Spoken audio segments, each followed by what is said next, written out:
That's what it sounded like last night on Valley Sports Midwest. Chip Carey tried to play through it, couldn't quite get to the end of the game. The Cardinals, though, were able to get the win last night alongside Alex Ferrario and Tanner Hendrickson. I'm Brandon Kiley. You've got BK and Ferrario here on 101 ESPN. Alex, I'm back. I'm back aboard. Took 2 wins, baby, but they got me. They got me back on board. You were back after the loss to the Dodgers. 5-2 winner last night, a come-from-behind victory, and the guy that's really getting you on board, Alex, I think he's trying to drag you onto the bandwagon Miles with me, Michaelis. is Willson Contreras. That was your boy last year. Last offseason, as me and T-Bone were saying, man, but I don't understand. Sean Murphy's like basically the same hitter. Please explain to me why you're so into this Willson Contreras thing. You're like, yeah, watch him play baseball. Well, I'm watching him play baseball, and I got to tell you, I'm really enjoying it right now. Willson Contreras is hitting the ever-loving crap out of the baseball. The numbers don't necessarily reflect it. They will sooner rather than later. He's got a couple of homers over the past 2 days. Alex, you said something earlier today that I found to be really interesting.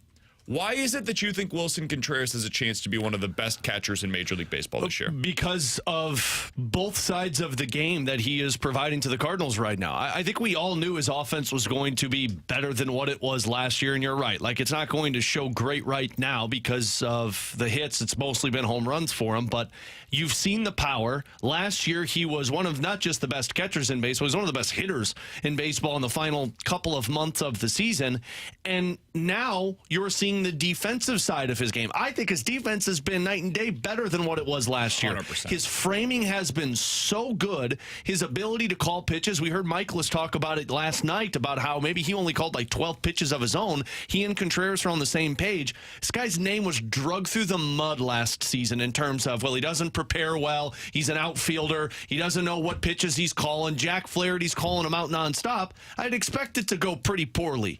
The offense is there. The defense is there. You know he's got the ability to throw runners when they try and steal on him. And if he can manage this pitching staff like he just did through this rotation, find me a better catcher. Because I think his offense is going to be exactly what it always is, somewhere between 20 and 23 home runs. He's going to hit somewhere between 260, 270, and he's going to be north of an OPS plus 20, 25 points average. So JT Realmuto, Will Smith, those are the two guys that I would say people are going to name. I think Willson Contreras is going to be better than both of those guys because he's got both sides of the spectrum now for the Cardinals. You look at his framing metrics so far this year. This is according to Baseball Savant. Willson Contreras leads all catchers this season with a 56% called strike rate on pitches in the shadow zone, which is essentially like right on the outer edge of the strike zone. Willson Contreras is number 1 in Major League Baseball this year. That was a huge issue from him a year ago. It's why they decided to go with one knee behind the plate this season to try to, especially at the bottom of the zone, drag those back in. I think you're seeing the results of that so far this year. It's not something that is like a... He is like really like dragging that thing back into the zone in an exaggerated motion, but it's working, and that's all that matters. If you look at some of the like advanced nerdy numbers, they're all showing he's been better by defensive runs saved. At this point, the stat is like super useless, but he's a +1 in defensive runs saved as a catcher right now. That is not something you typically would see from Willson Contreras at this point in the season. I would go to the offensive side of things, though, because we know like defense improved. That was necessary. I go back to what you saw from Paul Goldschmidt in year 1 versus year 2. Yep. Nolan Arenado, year 1 versus year 2. If you look at OPS plus, Goldie in year 1, 15% above league average offensively. Year 2, 45% better. Arenado, year 1 in St. Louis, 119 OPS plus, 19% above league average. Year 2, 51% above league average. Willson Contreras last year, 25% above league average. Willson Contreras this year, 45% above league average. MVP votes, maybe, possibly. Could we see a jump like that in your opinion, T-Bone? I think you can. I think if he avoids such a slow start offensively like he had last year, now it is funny. We're talking about this, and then I pull up his baseball reference page, and he just has 3 hits. Like I thought he had like 6 or 7, and now I look at it's like 2 of them are homers. 2 of them have been home runs, but it's what makes it look better. Field too. Yeah, and I think the best part is those home runs, to your point, are to center field / a little bit of right center, which they talk about when your hitter's going well, he can hit the ball kind of into the right center field gap for a right-handed hitter. So also, I know Randy would yell at me for this because he doesn't believe in expected numbers, but his expected slugging percentage is .670. So I think he's hitting the ball fine. Yeah, he looks locked in, and which is funny to say because he has 3 hits, but I do think he looks better at the plate compared to last year. I remember early on last year, I was like, okay, he's clearly lost. He clearly is searching, and then it got even worse when he got benched. But I think he looks locked in. I think you're right. I think he could be one of the best catchers in the National League this year. The defense has improved offensively. If he can kind of lock himself in here early on, then I think it is something to where I don't think he's going to all of a sudden just flip what happened last year, and he's going to have this incredibly slow second half. He's the kind of guy that when he locks in for 6 weeks probably, and those numbers can sustain themselves throughout the season. It's all about comfort. And the reason that I felt that was because last year, like T-Bone just mentioned, he had a slow start. He had a slow start because he went from being the starting catcher to doesn't know how to catch to can't prep to now you're an outfielder. I also think we just underrate how hard it is to transition to a new team. You remember how Trey Turner did last year for the Phillies? Bad. Trey Turner's a pretty good player. We all agree with that, right? He was terrible for the first half of the year last year. I just mentioned what we saw from Paul Goldschmidt and Nolan Arenado in their first seasons. Look at what Juan here. Soto was when he got to San Diego. Yeah, it was slow there too. It's really hard to transition to a new team, and we just kind of say, "Oh, it'll be fine. Everything's going to be a-okay." And Contreras is in the same division. There's some more comfort probably, but behind the plate, he was thrown under the bus, and then they put it in reverse, and then they put it in drive, and like ran over him 7 different times before deciding, "Oh, actually, we like you again." I could see how that would put you a little bit behind the 8 ball. You come into the season, and what was the biggest concern for Willson Contreras? His defense and his ability to prep. Well, and I understand it's only been a week, but in a matter of a week, less than a week, he has gotten people to say, "Wow, I'm excited for his ability to frame the pitches. I'm excited for his ability to prep with these pitchers." To hear a Miles Michaelis, who was kind of an advocate for him last year, where there weren't a lot of guys. It's not the word I thought you were going to say there, but yes. What'd you think I was going to say, man? Keep on. I don't cuss on the radio, T-Bone. You know that for certain. I've only dumped you once. Only once. That was BK's fault. But like you've got guys that are saying like, I only called 12 pitches and it was basically him. If the concern was the prep for Willson Contreras, you knew the offense was going to be there. And if you get the prep side of it and his ability to actually manage a game behind the plate, that's a full tool catcher that I'm not sure a lot of guys have right now in Major League Baseball. We'll see if it continues. And I think early on the signs seem to say he's going to end up being a lot better than he was last year. Look, you guys know my stance on the issue last year. Though Contreras was not all at fault, I think some fault was in his hands. Like, I don't want to play like he was the victim last year. I think there was some things that he legitimately had to work on. Framing, clearly one of them. He was one of the worst catchers in framing last season. He was 13th percentile. Right.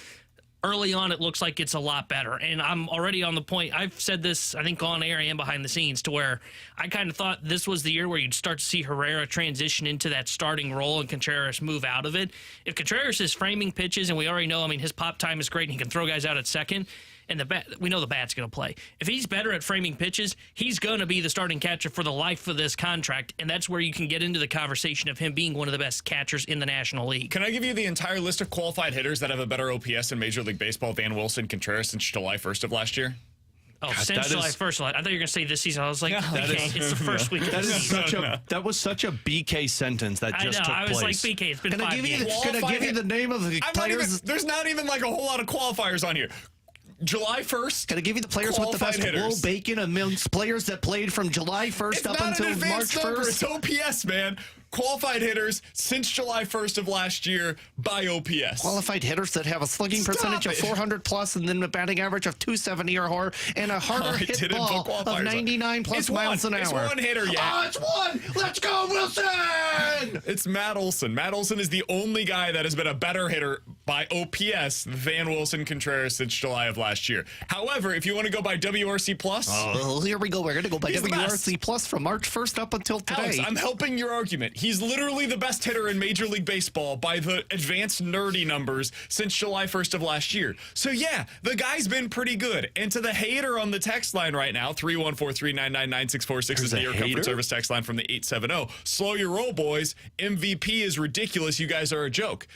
If Willson Contreras can translate what he did at the plate last year in the second half, and not even like the entire, since July 1st, and also add in some of the things that we're seeing from him behind the plate right now, yeah, that's probably going to get him top 10 MVP votes this year, guys. Like, that's the kind of hitter that would qualify for such a scenario. That's like JT Realmuto stuff. That's what we're talking about there. So if he continues in that way, big if, it could be a big year for Willson Contreras, and it's why he's one of the more important players on this team. One follow-up question for you on the game last night. Do they win that game last year, in your opinion? No. I don't think they have the bullpen to win that game for you last year because you went through three pitchers where I was a little skittish with Giovanni, but then the moment he got up there and I'm like, okay, this guy's got locked in. You don't have that Giovanni Gallegos last season. You don't have an Andrew Kittredge to get you to the ninth. And I was so up and down with Ryan Helsley, I wasn't really sure, but I don't think you have the bullpen to get you to that moment last night.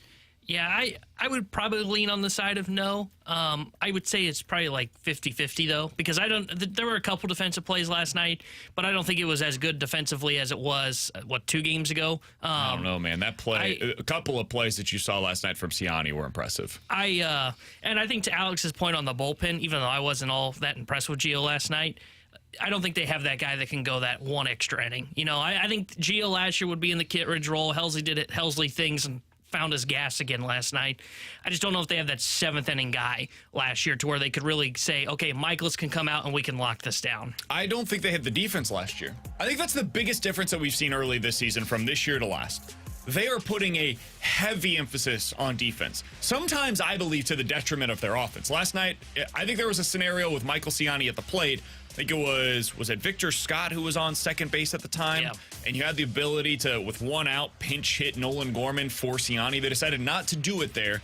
And you can understand the decision because they're leaning heavily on the defense and you're up by a run. If you're down there, maybe the choice is a little different. But they are leaning so heavily into it, and Siani's playing great defense. Victor Scott is helping you out. Mason Wynn's made a couple of really nice plays. Gorman with a really great double play balls so far. Goldie with some nice picks at first base for you. Yeah, and Willson Contreras has improved behind the plate. This is all really impressive and encouraging signs. Jordan Walker making some good plays in the outfield, too. So with all of that said, I don't think that they have that a year ago, and that kept Miles Michaelis' numbers looking a lot better than last night than they would have a year ago. I don't think he has that same kind of a game last year. I think he ends up giving up a triple on the Siani play that he made in left field a year ago, and that totally alters the way that the rest of the game could have gone. The other thing is they're playing small ball this year. Now, I'm not telling you got to love it, but I don't think that they score some of the runs what they did last night a year ago. Last night, here's how some of those runs were scored. Scott double, Siani bunt, Wynn sack fly, boom, scores Victor Scott. Donovan walk, Contreras 2-run homer. All right, that happens a year ago. Donovan single, Goldie walk, Contreras walk, Arenado fielder's choice, where Donovan scores on that weird play by the catcher where he doesn't step on the bag. Great base running by Brendan Donovan. And then Herrera comes in as a pinch hitter and scores Goldie on a sac fly. These are the kinds of things that we didn't see a lot of last year. The manufactured runs, and we all got furious about it. So now that they're finally doing it, I'm going to give them the credit that they deserve, in my opinion, because these are some of the things that were missing from last year's team, and we saw it right off the bat. We knew early on all they're doing right now is hitting for power. If they don't hit home runs, there is nothing else to lean your hat on. This year, there are other things that can prop them up if that home run power is not there. Yeah, I'm excited to see that they're manufacturing runs. I still think the one thing that they're missing through 5 games is that killer blow. Like last night, bases loaded, they didn't kill the Padres, even though, like, let's be honest, I didn't trust the Padres to come back in that one. It wasn't the Dodgers lineup. But you couldn't say that last year that they were manufacturing runs, to your point. So it's small steps in the right direction for the Cardinals, and it's the whole reason that Scott scenario where he should have had a single, not a double, but his speed is a difference maker. It's the whole reason that he should have been on the team when we talked about him on spring training, and the Cardinals lucked into him being on the roster because Walker hurt Dylan Carlson on accident. But you know what? That's what they needed. That's why we were advocating, or why I was advocating for Victor Scott to be on this team at the end of spring training. Cardinals win last night. They're back in action later on this afternoon. It's a day game. Cardinals versus the Padres coming up at 3 o'clock. Alongside Alex and T-Bone, I'm BK. You guys can get involved, as always, on the Air Comfort Service text line at 314-399-9646. You can watch us on YouTube as well, youtube.com/101ESPN STL. The studio cams are powered by the Air Alliance team. That is where you can go to get in the graveyard, the YouTube chat over there as well. All right, coming up next, Alex has a different view on the Jimmy Snuggerud situation than what I think I've heard elsewhere over the last 24 hours or so. We've had some time to digest it. We've seen some comments now from Jimmy Snuggerud himself. We'll give you our thoughts on it next year on 101 ESPN.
Alex has an interesting take on this Jimmy Snuggerud situation. Alongside Alex T-Bone on BK, Jimmy Snuggerud decided yesterday, you know what, I'm going to go back for another year of college. And I commend the kid. After seeing some of his comments, it makes a lot of sense to me. This is something that matters a great deal to he and his family. He was not able to make good on his promise of getting to a Frozen Four this year. He's got an opportunity next year to be the captain of the Minnesota Golden Gophers hockey team, which is a really big deal. That is something that he's got one opportunity to be able to do that. It's next year, and he wanted to be able to have that chance. So, Alex, when you saw the news yesterday, we reacted to it live on the air. We were a little confused, a little surprised by the decision. But Jeremy Rutherford, the Blues insider for The Athletic, he joins our shows weekdays here on 101 ESPN as well. He was able to exclusively catch up for a one-on-one interview with Jimmy Snuggerud. Got some comments. Those are available to you right now over at The Athletic. After you read that piece, after you thought about this a little bit more, internalized everything yesterday, what is your view now on Jimmy Snuggerud staying for another year in college? I really think it's a good decision by him, and it's a good decision by the Blues to have him go back to college for one more year. And I know that sounds crazy to say, because as Blues fans, we want the talent here now, especially when you're going in a playoff push. But after reading that article, I was confused yesterday, but then I got to thinking, for this team, you want to make sure that when the kid comes over, that he's ready to be a part of the team rather than come in and need growth. And reading the article from JR, and I was talking with JR about this, JR didn't even bring it up, his performance at the end of the season for Minnesota. Jimmy brought it up to him saying, look, I was bad last year. I want to be better. I want to be perfect by the time that I come to the NHL. And the drive to go win a national championship, I understand that. The ability to be a captain to where he says he wants to be a part of that leadership that brings the championship to Minnesota after getting bounced in the second round.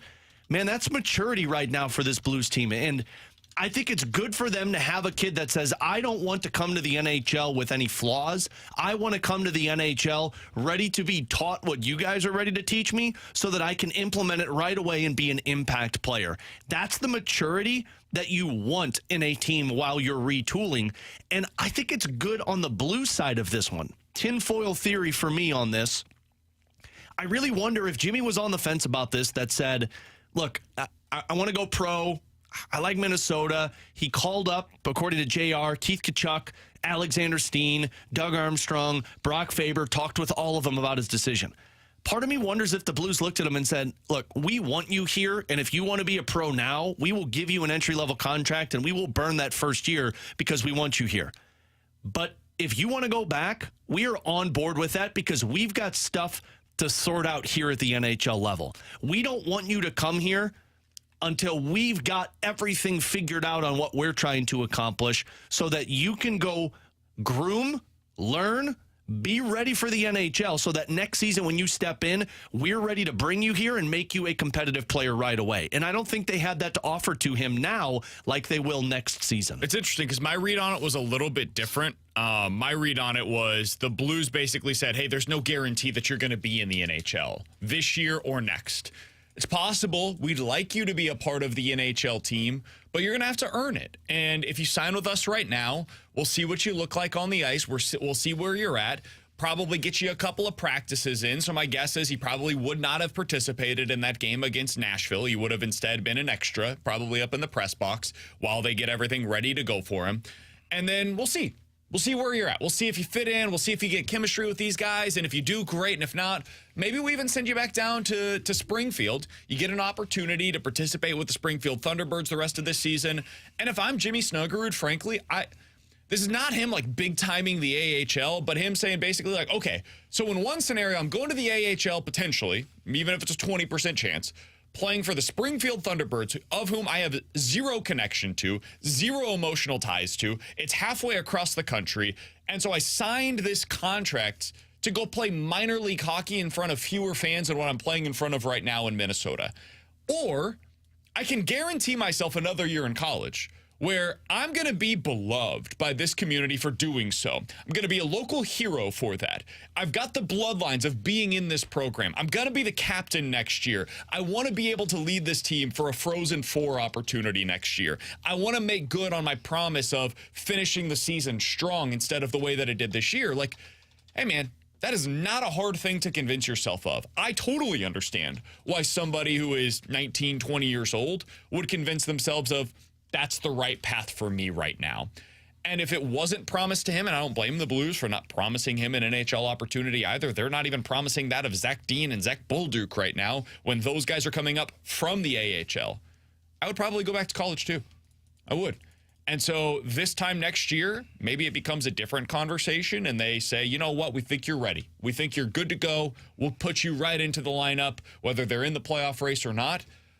I said it yesterday. I've said it over the last couple of weeks. I would have been very nervous about the Blues playing him the way that he should have been played the rest of the way. After seeing the way that they have handled Bolduc and Dean, I am not as certain as many others that Snuggerud would have immediately been in the lineup and been a guy that's getting consistent playing time. I don't think that would have happened for him. And see, that's why I my tinfoil is the Blues said, like, if you want to, I think the Blues were telling him you were going to be here at the NHL level. You weren't going to go to Springfield. I'm not so sure about that. At least from JR's reporting, it sounds like the entry-level contract was there, and if you're going to burn the year, he was coming to the NHL, and I think he was playing the rest of the season. Jamie, for what it's worth, had some different thoughts on that as well. And these are things that are very difficult to be able to get to the bottom of. In terms of what was and was not said, what was and was not promised. And that's something else that can sometimes be different depending on who you hear it from, right? Maybe the Blues thought that they had told him he'd be at the NHL level, and his perspective on it was, I'm not so sure, like there's no guarantees here, there's no promises here, and that can sometimes go in a bunch of different ways. But that would be the one thing that I would like. I'm not pushing back against you, Alex. I'm not pushing back against JR at all. But when different people have they're hearing different things on it, that's sometimes the way that happens. And it's totally possible. It's just the perspective that I heard was the entry-level contract was offered and it was going to be here. Now, was he going to play every single game? I have no idea. And that's part of my tinfoil of, I really wonder if the Blues are like, look, if you want to be here, we'll give you a contract right now, because a lot of the Blues front office believe that shot plays in the NHL right now. The question that I'm wondering was, did they look at that the same way that you're kind of looking at it and say, we'll give you a contract, we just don't know where it's at right now with the Blues? Like, you might be in the press box a couple of games, you might be playing. So until we're at the position that we know where you're at, what your role is, and where this team is at, I think the Blues know that they have a lot of ish to figure out on their side. And they probably looked at it as, look, if you're 50-50, we want you here, but go back to Minnesota, because that gives us an opportunity to figure our stuff out. Because if we're going to burn this year of entry level, which I believe they were going to, then we want to make sure we're burning it with the team in the right place and you in the right spot to grow. But again, that's the Blue side of this. I think it's important to understand the player side of it and understand the optimistic side of this. I think it's great that a Jimmy Snuggerud said, I was not good enough when he scored 23 goals for his University of Minnesota team, was the leading scorer on that team, said I wasn't good enough, also, by the way, won a gold medal with his World Juniors team, and said, I want to go back and fine-tune areas of my game so that when I come to the NHL, I'm great. And the player that everybody can comp this to, because I went back and looked through this, the player you could comp this to is what TJ Oshie did back in 2007, 2008.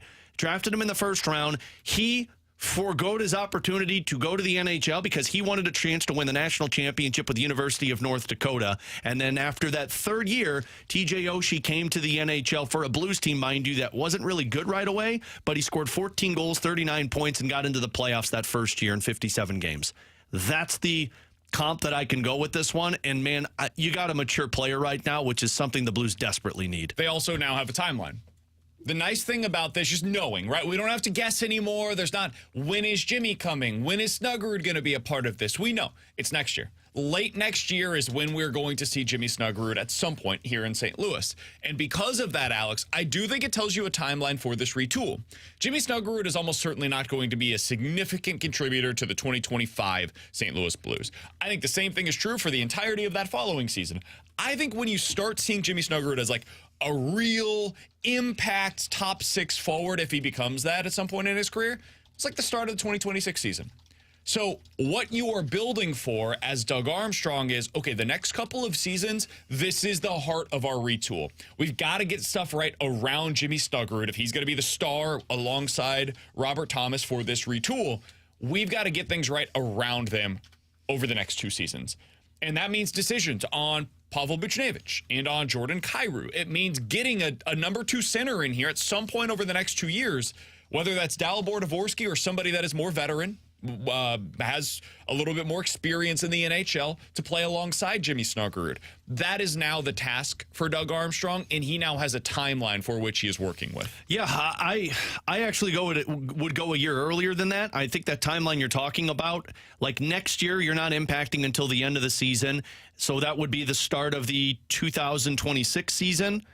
Is that what you said, or did you say the 27 season? Next year would be the 24-25 season. The year after would be the 25-26 season. I think the next year, the start of the 26-27 year, that's when you expect him to be like a legit impact top 6 forward. Which makes sense, and it very well could be. I would say the 25-26 would be. You think his first full season in the NHL, he's going to be an impact NHL top 6 forward? I do. How many players can we say that about? Well, I mean, Jaden Schwartz was that guy in his first full season. The first year that he came over was that lockout shortened season to where he started in the AHL, played 45 games, but that first full season, which would have been 2 years prior or after his college year. I think it's a little unfair of a comparison because his first full season would have been that 45-game year. But it was a lockout season, so he started in the AHL. That's where it's just really hard for me to compare a guy that had already 2 seasons in the NHL because he had the 7 games and then the next game. Then go off of recency. Brock Faber did it. Brock Faber played 8 games with Minnesota, and when he came over, in the 2 games in the regular season, he was playing 20 minutes a night. In the playoffs for that Minnesota team, he was averaging around 20 minutes a night. And then this season, he's played every single game. He's been a top 4, in fact, a top 2 defenseman. Yeah. And he's been impactful. Matthew Knies is another one who's been playing in the top 6 with Toronto, and this is his first full season. I don't know if he's going to come over and be a 40-goal scorer right away. Frankly, I would say that's outlandish to think of. But if you get everything else right, and that's the what-ifs right now, I think you got to figure out the coach. I think you got to figure out the roster next season. But that first full season next year would be he comes over at the end of the regular season, gets a little playoff experience if you're there.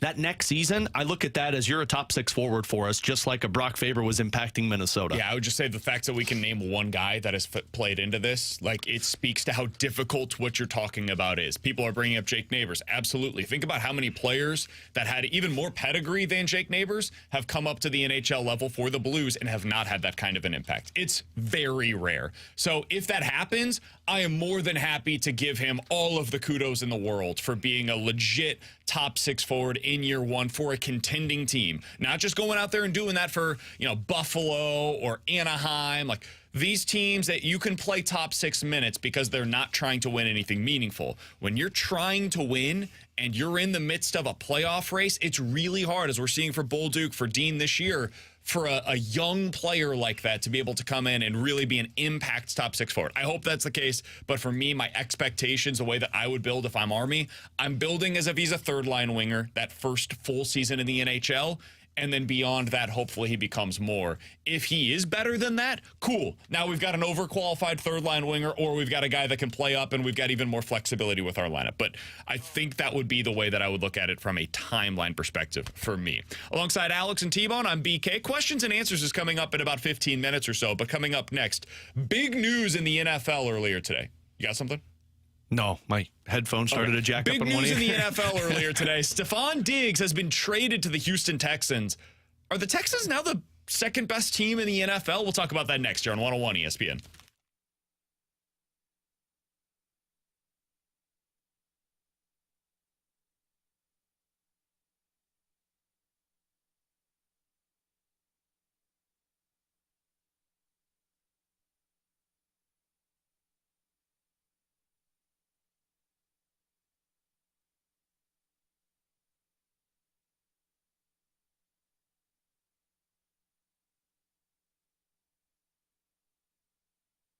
Alex Ferrario with you to talk about my friends out at Ted Drew's, just off of Chippewa, officially open for its 95th season. Yeah, I know it's a little chilly outside, but that doesn't stop you from going to get that famous frozen custard off of Chippewa. Whether it's warm out, chilly out, it's still a perfect opportunity to go and enjoy your time with friends and family. And look, when it comes to Ted Drew's, it's family-owned and operated business. It's been around since 1929. They were founded on the motto of "Our business is service," and are committed to providing exceptional service and a warm, welcoming atmosphere. And you feel it the moment you walk into Ted Drew's parking lot. And while you're out there, you could see all of the different flavors that they got. I personally love me that Oreo concrete. My wife loves the s'more. It's a sundae with the s'mores. Delicious blend of chocolate marshmallow and graham crackers. You could buy it in the court. You could take it home with you.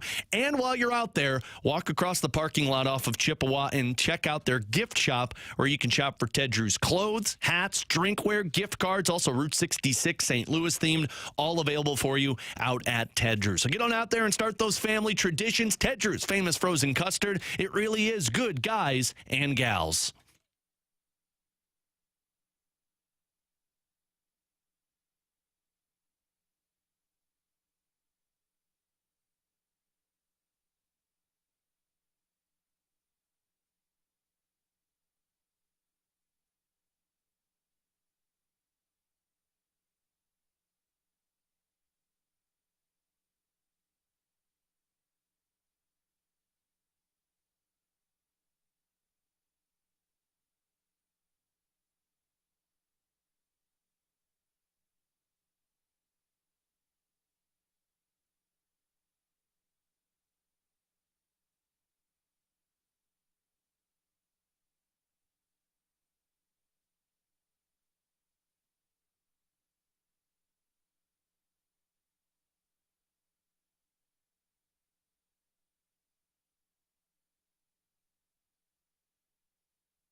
Terry Henderson here with a Sports Center update driven by Johnny Londoff Chevrolet and Johnny Londoff Autoplex. The Cardinals beat the Padres last night, and they go for a sweep today.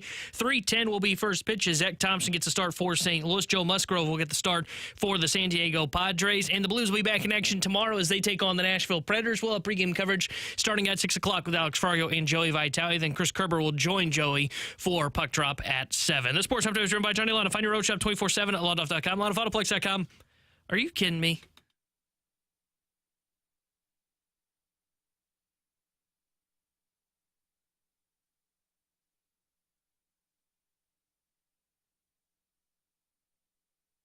All right, let's get to some NFL quick hitters. Big news in the NFL earlier today that's going to have some ripple effects across the league, I would say. The Buffalo Bills have traded Stephon Diggs to the Houston Texans. We kind of thought this might happen at some point this offseason, Alex. It was a weird situation with Diggs over the last calendar year or so in Buffalo. It has finally happened. The Buffalo Bills sending him to Houston, and in return, they will get a second-round pick. But not this year's second-round pick. Next year's second-round pick. And because the Bills traded Stephon Diggs, they will take on $31 million in dead cap this year. The player that will account on the cap sheet for the most money for the Bills this year is not Josh Allen. It will instead be Stephon Diggs, who will be playing for the Houston Texans. Not exactly the way that you want to go about this. What was your reaction earlier today when you saw this news, Alex? What the hell is Buffalo doing? And also, let's freaking go for my Houston Texans squad. That is an awesome move for them. I don't even care about the Buffalo You're all Bills. in on Houston. It's I am amazing. so all in. All they needed to do was just go get more weapons for C.J. Stroud. It's just great when you know you're right every once in a while. You know, when you know you nail it on the quarterback, you just get everything else. I mean, you load yourself up if you're the Houston Texans. I'm not even talking about the Buffalo side of it anymore. They're basically telling you we suck and they're going to move forward without it. This is all about the Houston Texans right now. Second best team in the National Football League. Yeah, I think I agree with that. I do too. I love what this deal does for them because they're capitalizing on the rookie contract for Stroud.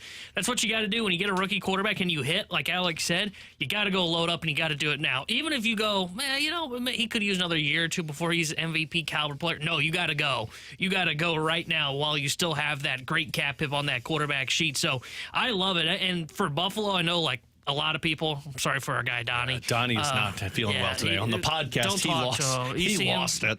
Give him a hug. I would say Buffalo is saying it's time to reset the cap sheet. That's what it is. I don't think it's like waving the white flag. They're not rebuilding. It is let's reset the cap and we'll try and like pivot and go to next year to get back into our contending window. Brandon Beane is saying that all roads to a winning season lead through Josh Allen. He's right. And that's why they traded Stephon Diggs. I think people are trying to bury the Bills a little prematurely here. Is this going to be a tough season for them? Probably. I think they win like 9 or 10 games. I don't think that they're AFC championship type of a contender this year. Although with Josh Allen, anything is possible because that dude is a one-man wrecking crew at times. And like that dude is terrifying when he's at his best. But he's going to have to go into superhero mode this year. And you know what that means. It's going to result in a lot of fumbles. It's going to result in a lot of interceptions. It's going to result in a lot of bad habits that are formed by Allen this year. Look at his receiver core, man. They don't have a lot of guys for him to throw the ball to. It's like Khalil Shakir. They got Curtis Samuel this offseason. It's not a whole... They lost Gabe Davis this offseason. Like, they got a whole lot of nothing for him to be able to throw to. They're going to need a big year out of Dalton Kincaid. It's going to be tough. Their season is going to come down to just how much of a superhero can Josh Allen be. But I think starting in 2025, they can get right back on track. That's why you make a move like this. You're taking your medicine this season, and you're hoping to reset things going into 2025. And that's the other side of this coin. We all agree. Texans are like, man, this is the fun part of being a fan. When your team gets it right, Bears fans, if you're listening right now, and you guys get it right on Caleb Williams, this is what your future looks like. You can be the team that just starts throwing assets at everything. Go get a defensive end. Go get another wide receiver. Go sign a good offensive tackle. Like, that's what's possible when you get the quarterback position right, and he's young, and he's cheap. When you get through that cycle, though, you better win. Because on the other side is a whole lot of hurt. For a year, maybe 2 years, but it's gonna hurt. And that is where the Bills are right now. When you have all of that accumulation of talent that's in their mid to upper 20s, when you sign them, and you sign them to long-term deals, well, eventually they're going to get into their 30s. And eventually you're going to have to pay that quarterback. And that's when you have to take your medicine and cut a lot of those guys, trade them, try to get as much in return. And this is where the drafting becomes so critical.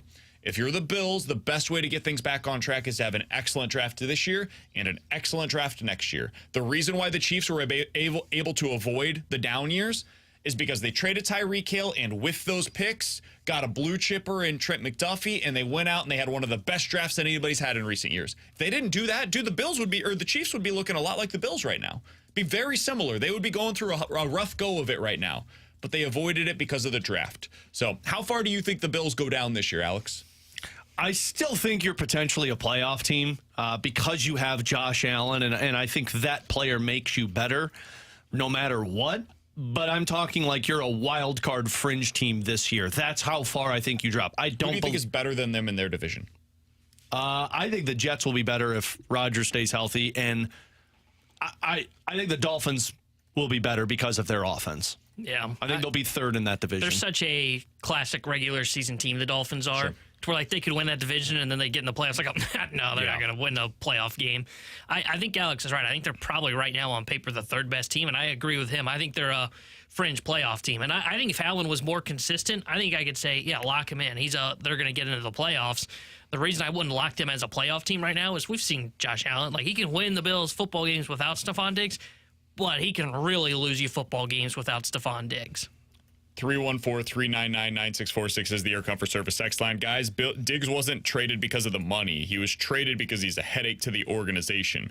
I think that's true. The money wasn't that bad. He's costing them more this season by trading him than he would have to play for them this year. They took on more money to get rid of him. Mm-hmm. So, yeah, I agree. I think he was a headache. But also, to do this now, it means you don't have to do it next year. You don't have to take on that dead cap hit in 2025. I think the Bills are acknowledging, hey, listen, we got to move on from some of these veterans that were critical components to our last 3 or 4 years, which is, since the 90s, the best sustained run of Bills football in 25 years. We got to move on from them, and then starting in 2025, we're going to look a lot different. I think they're still the second best team in that division, though, this year. I think they'll win 10 games or so. I'm looking at it. So, I think you're like a seventh best team in the AFC. Like, I put the Dolphins and Jets above them. I'd put the Ravens and Bengals above them. I put the Texans above them, the Chiefs above them. And now you're at 7. And that's where I think you could bring up, the Chargers in the same conversation, the Browns in the same conversation. And depending if the Raiders have a good draft and get my guy, Michael Penix Jr. This is the thing, though. Dolphins, I hope you're watching, because this is your future.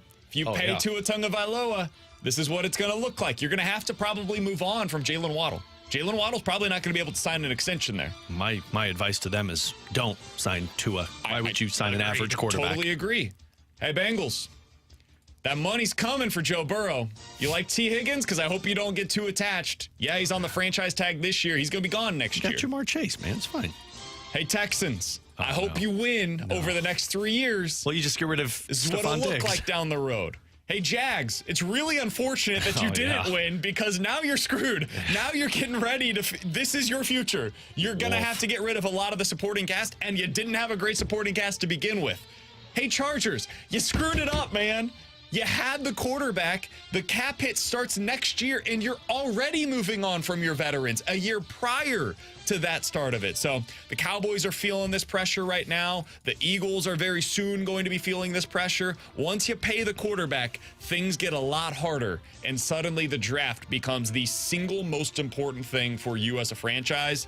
Some of these organizations have learned a lot of the wrong lessons from what the Chiefs did, and now they're paying the cost of it. All right, coming up in about 15 minutes or so, how would you rate the Cardinals from a watchability perspective right now? ESPN.com did their rankings earlier today. They have the Cardinals in the bottom 10 when it comes to watchability in all of Major League Baseball. I, for one, strongly disagree with that assessment. We'll get into it coming up at 12 o'clock. Questions and Answers is next.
314-399-9646 is the Air Comfort Service text line for questions and answers. Somebody just tweeted this out. Hey, guys, NFL teams are going to model their franchise after what the Texans did for years. All right, cool, yeah. Super easy to replicate, Alex. Let's think about the piece that really made this thing work, all right? Number one, go find the best rookie quarterback that we've seen in a decade. That's the starting point. Yeah, once you do that. The Jets and the Niners thought they nailed it in that year where they took Lance and Wilson. Yeah. So that's the starting point. Once you have done that, then go find one of the best first-year head coaches that we've seen in the last decade. Falcons thought they nailed that with Arthur Smith. And then throw every resource possible to be able to maximize the next 3 years. The last part of that, super easy. A lot of teams are definitely going to do that part of it. The first two parts of that are like the basis, the foundation for everything that the Texans are building right now. So, yeah, good luck. That's You why make they it sound NFL. easy. I don't know why you're up in arms. That's why everybody freaked out about that Texans trade where they traded up to get Will Anderson. And like, this is a terrible trade. I'm like, what are you talking about? If they got the quarterback right, they nailed it. He's talking about me. I said that. And I know. You was also wrong. told me Stroud wasn't going to be good. And I'm like, ah, ha, ha. I heard that. This one was Bryce, all aboard the know. Bryce Young and Anthony Richardson train.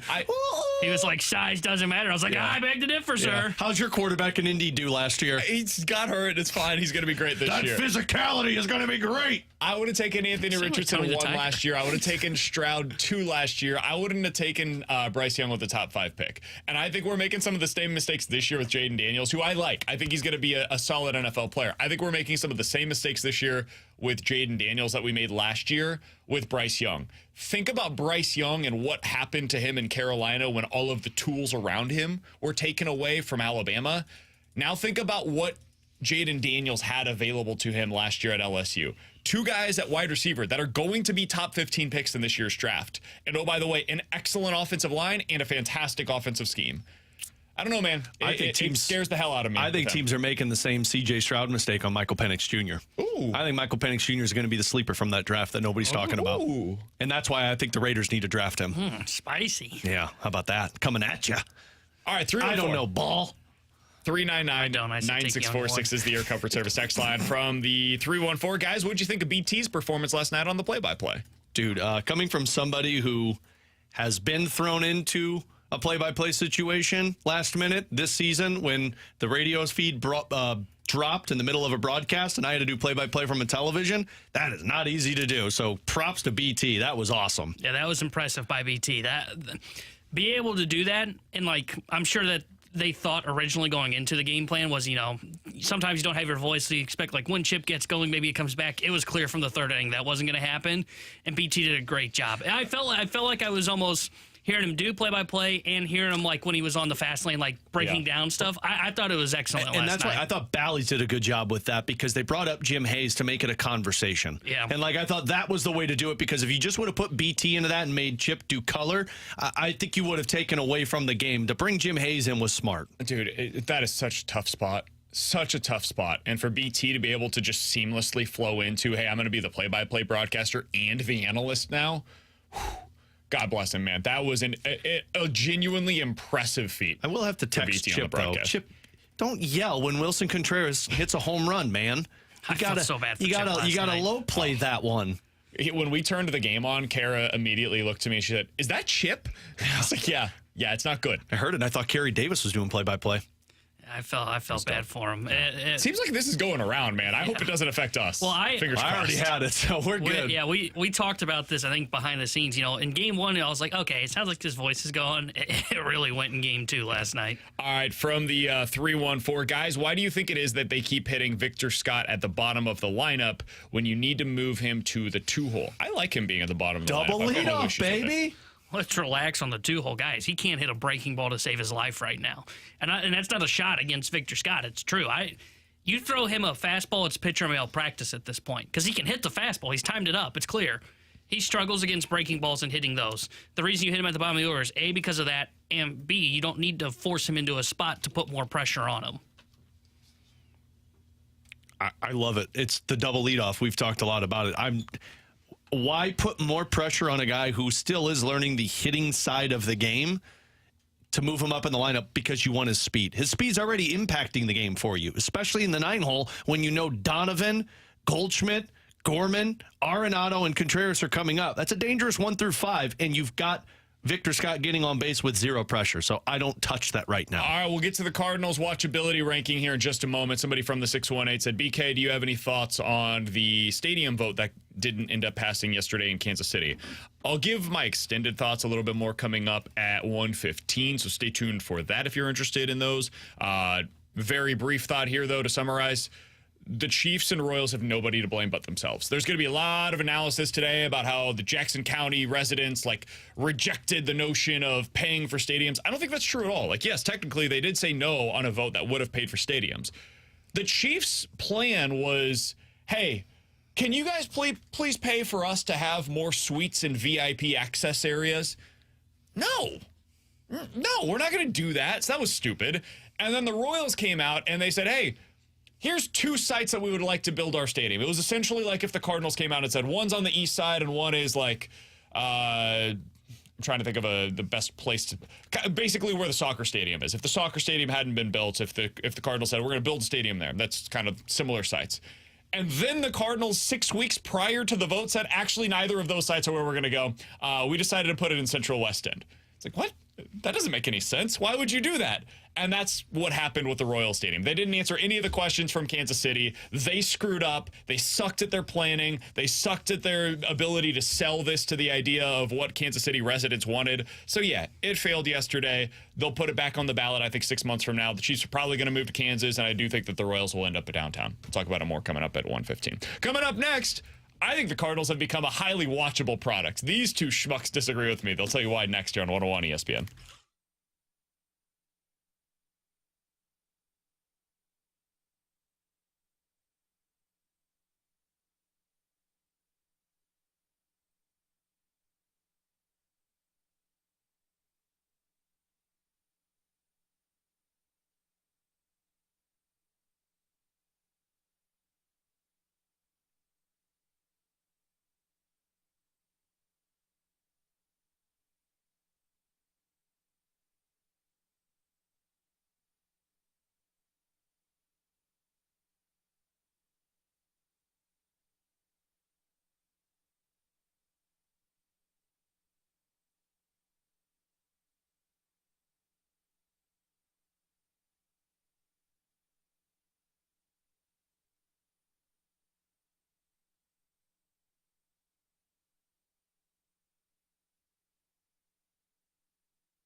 I find the St. Louis Cardinals to be highly watchable in 2024. Alongside Alex and T-Bone, I'm BK. Earlier today on ESPN.com, Alex, they put together a list of the most and least watchable teams in Major League Baseball. I'll give you the top 5 first. The top 5 teams from a watchability perspective were the Dodgers at number 1. I think we can all agree that seems fair. At number 2, they had the Baltimore Orioles. At number 3, the Atlanta Braves. Number 4 was the Diamondbacks. And at number 5, the Texas Rangers. That feels fair to me. I could see those being the top 5 teams, and they ranked them based on star power, youth, base running, ability to catch the ball, and other minutia, just like stuff baseball-wise that you're interested in. Right? I am surprised the Phillies aren't in there, but I don't know who you bounce out of that. Phillies came in at number 7 because they're old. Where were the Yankees? Yankees were I don't find them very I know, watchable. but started undefeated. It feels like they're starting to be more watchable with Juan number Soto. 14. Wow. Feels fair. Not old, or they're not very young, and they are terrible at base running and have no value on the base paths, and they don't catch the ball very well. I'll take that if I'm undefeated to start the season. Fair, but that's why their value was so low. Cardinals are at 21 on this list. Teams that are ahead of them include the Kansas City Royals, the Detroit Tigers, the Cleveland Guardians, the Cincinnati Reds, the Milwaukee Brewers, the Pittsburgh Pirates. How do you guys feel about that in terms of their watchability? They got a 3.5 rating for star power. They were not rated highly for star power, youth, base running. They were terrible on catching the ball. They weren't rated high for youth? Correct. Well, they don't have. Well, to be fair to that, like they've got 3 super young guys, but they don't have. But then everyone like, else is super it's not old. Gunnar Henderson, you know. Gunnar Henderson super young, but also carries star power. Still feel, I mean, like at least those 4 guys that we're talking about there, and Wynn, Scott, Walker, and Gorman are pretty young considering where everything else is at. But like I get it, because if you're going average age, the team is super old everywhere else, so it makes sense. Yeah, I disagree with their rating on this. Well, that doesn't On surprise. basically everything. But think they're one. The star PK's like they're the best at team least, out there. At least 6. Wow. Whoa. Star power, star power. I guess I could kind of agree with, because after last season, you dipped a little bit with Arenado and Goldschmidt. You still got Contreras, but I don't know if that star power's there. What were the other categories? So star power youth is the other one. Base running. I think they have underestimated the Cardinals' base running this year. Catching the ball, so defense. I think they've underestimated the Cardinals' ability to catch the ball this year as well. It's hard to capture, though, in a situation like this. Yeah, I mean, defense, I do feel like you underestimate. Base running, I mean, I know we're talking a lot about Victor Scott, but it's just him right now. Nobody Mason else, Wynn. I feel like. Yeah, okay, so 2 guys. But, I mean, those teams that are above them, we're talking. How many teams in Major League Baseball in 2024 have more than 2 guys that are interesting on the base paths? I think the difference, though, is like the other guys that I think of originally. Are so like, bad.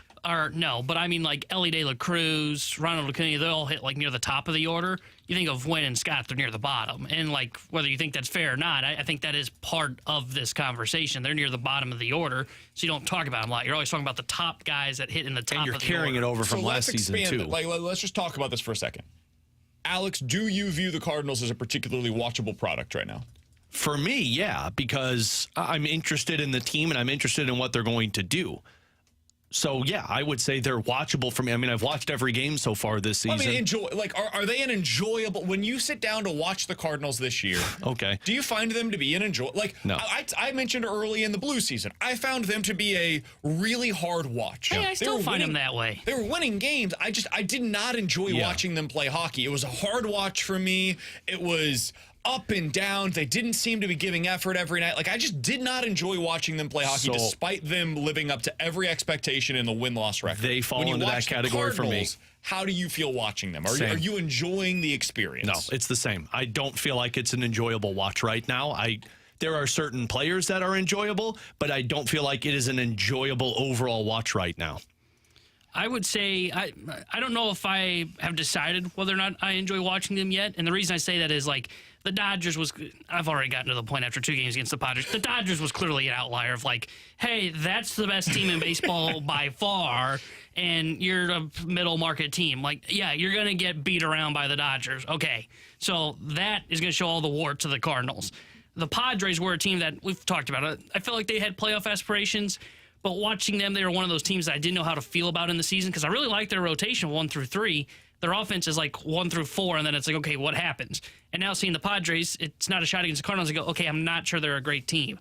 I think after this, the Philly series and the Diamondback series, which are coming up, I think that's when I'll have an opinion on whether or not I find this team enjoyable. Because I think those are teams that I definitely view as better than the Cardinals right now. Not by much, but I do view them as better. And I do feel like they are playoff teams. And by the end of those series, I'll actually get a good sense as how the Cardinals hold up. Because seeing Michaelis pitch last night, yeah, I didn't think he was great. Seeing Gibson, like, he was really good. But I just don't know if the Padres have the same kind of lineup like the Phillies or the Diamondbacks have, to where, like, will they make this rotation pay? I'm still skeptical if this works. If this rotation works, yeah, this is a watchable team because I think the offense is good. They've got the base running. They've got the speed on this team. The part that I'm still skeptical, because I'm one of those that loves watching a good starting pitcher, and you're missing Sonny Gray too, which hurts this. Yeah.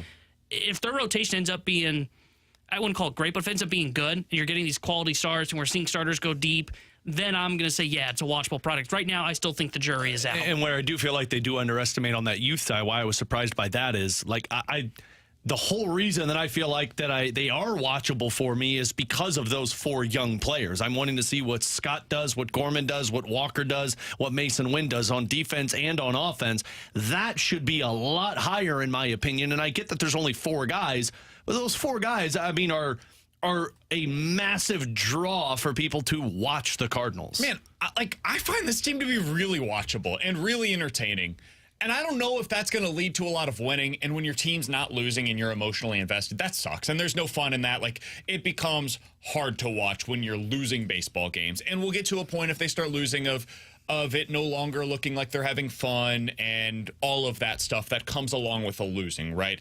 And so the conversations aren't going to be as enjoyable, and it sucks the life out of you as a fan. Right now, since we do have a little bit of the winning backdrop, dude, I enjoy the hell out of this baseball team. Brendan Donovan is everything you could want out of a ball player. Just a classic ball player. He can play anywhere. He catches the ball well. The base running, you saw it again on display last night. He has a great approach at the plate. Like, that dude is Cardinals baseball personified in every possible way. You look at what they have with Arenado and Goldie. When those guys are right, 2 of the best players at their respective positions in all of Major League Baseball. Nolan Gorman hits at 500 feet when he connects well. Willson Contreras has emerged as a really solid catcher defensively so far this year. We'll see if that sustains. But at the plate, Alex, you said it as much as anybody. This dude's fun as hell. He's super intense. He hits the ball hard, and he's a guy that can hit 25-plus home runs as a catcher. Hard to find those types of players. Then you look at the outfields. Man, that's maybe where they're the most fun right now. Mason Wynn, by the way, I didn't even mention him, who has a rocket, a cannon of an arm at shortstop. In center field right now, you've got a guy who has legit 80-grade speed. Last night, seeing him take off from home on what is absolutely a single for 98% of Major League Baseball players. And when he took off with Fernando Tatis Jr. and that arm in right field trying to throw him out, I was like, oh, God, this is either going to be amazing or a terrible decision by Victor Scott. But it's fun. It's fun to watch either way. He's taken off from first, slides right into second base. He's got the double on what should have been a single for basically anybody else. And Jordan Walker is fun as hell, man. You add in the personalities from some of these guys. Victor Scott, fun personality. Lance Lynn, love him when he's doing all of his Lance Lynn stuff on the mound. Jordan Walker, fun personality. Mason Wynn, really like that guy. Like, I find this team, and maybe I'm going to be proven wrong, very possible. I don't think they're like an overwhelmingly great team. But in terms of watchability, I think they've got a lot of the elements of a super watchable baseball club in 2024 if you're not going to be the Dodgers or the Braves. Let's put them in a separate category because, yeah, of course, that's the best case scenario.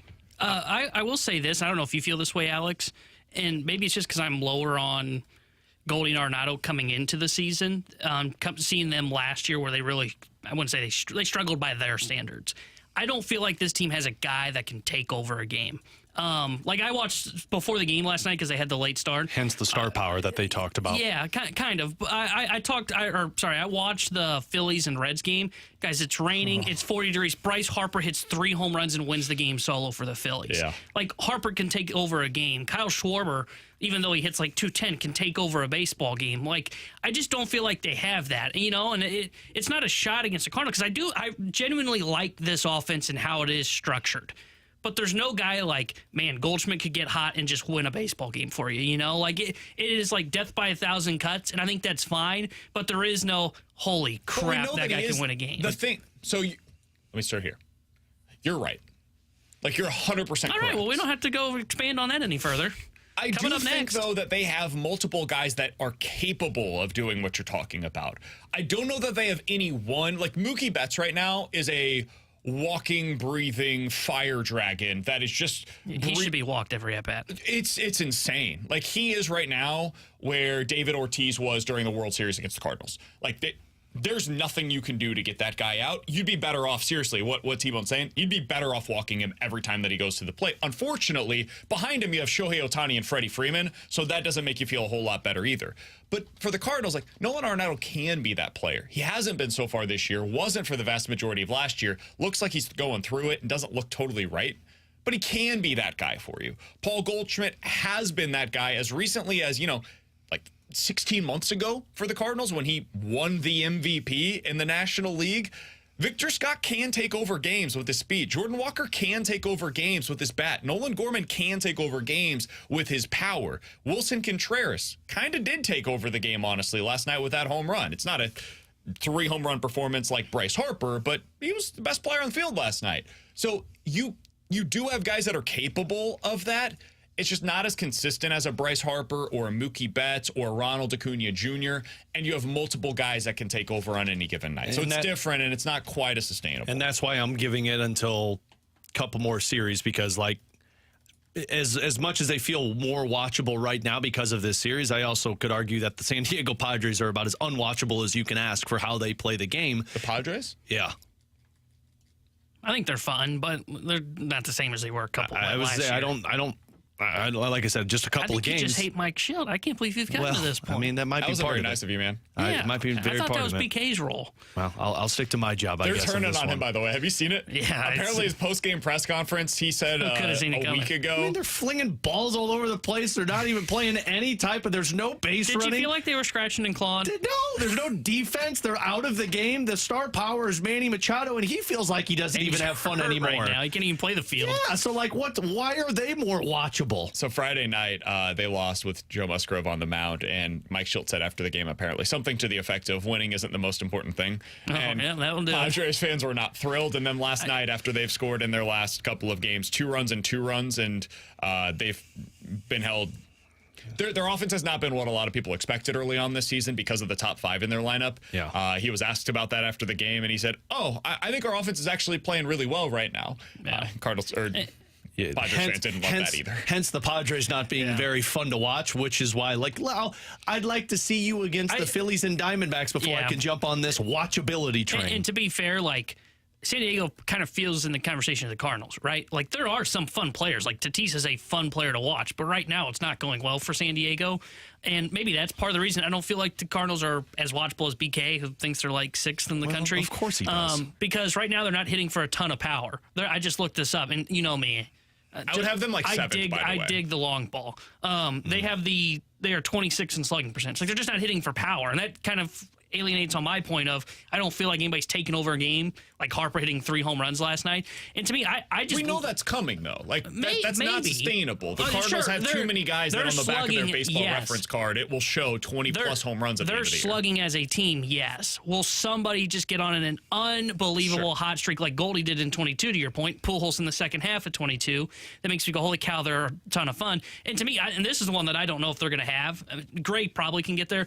I love watching a great starting pitcher go out there and make an offense look silly. Like, I know we didn't enjoy Bobby Miller from our perspective. That was fun to watch. Seeing Corbin Burns on opening day just tear up the Angels lineup, striking out 11, that's fun to watch. This pitching staff, outside of potentially Sonny Gray, just doesn't have that, Like, Miles Michaelis is the classic, I'm going to pitch to contact, and we'll see if I roll the lucky dice and I get my outs. To me, that's boring. I want to see a guy strike out like 15 batters. I don't even care if he goes 5. I just want to see filthy stuff. 314. We don't have that on this rotation. Kyle Gibson looks pretty good the other night. Stop it. 314-399-9646 is the Air Comfort Service text line to get involved in the show. I do want to hear from you guys on the watchability perspective of the Cardinals as well. If you guys have any mic drops on that, we can get to it coming up in the 1 o'clock hour. The mic drop feature on the 101 ESPN app. Coming up next, though, you give us 2 scenarios. We'll tell you which one's more likely here on BK and Ferrario.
Ooh.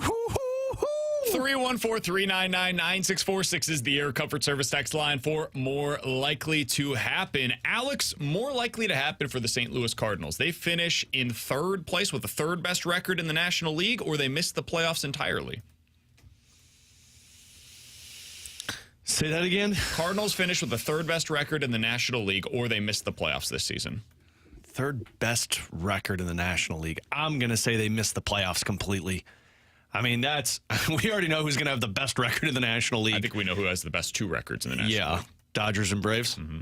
And then from there, I mean, that's a big category to put yourself in with the Arizona Diamondbacks, the San Francisco Giants, the Philadelphia Phillies, and then put you into that conversation. Can you do it? Absolutely. I just think it's more likely that you miss the playoffs completely. I think I would agree. I think the third best record's probably going to come from somebody outside the Central. I think 85 wins the Central this year. I haven't been impressed with. I mean, look, the Cardinals have played well against San Diego. I'm not sure San Diego's a playoff caliber team. And then it just comes down to, like, Cincinnati's looked pretty good. I know they got beat last night by Bryce Harper, literally only. The Milwaukee's playing well. I'm not buying them. I'm not buying Pittsburgh, but I think the Cubs look pretty good with Imanaga. So I would say more likely they miss the playoffs. More likely they win 95 games and have the third best record in the National League. Of course you're going to say that because they're the most watchable team in Major League Baseball. This division stinks, guys. People got to stop with this. Pittsburgh is here. They've arrived. No, they're not. We did this exact same thing last year, and we learned exactly nothing from it. They got better pitching than you, though. No, they don't. They're going to be bad again in 2024.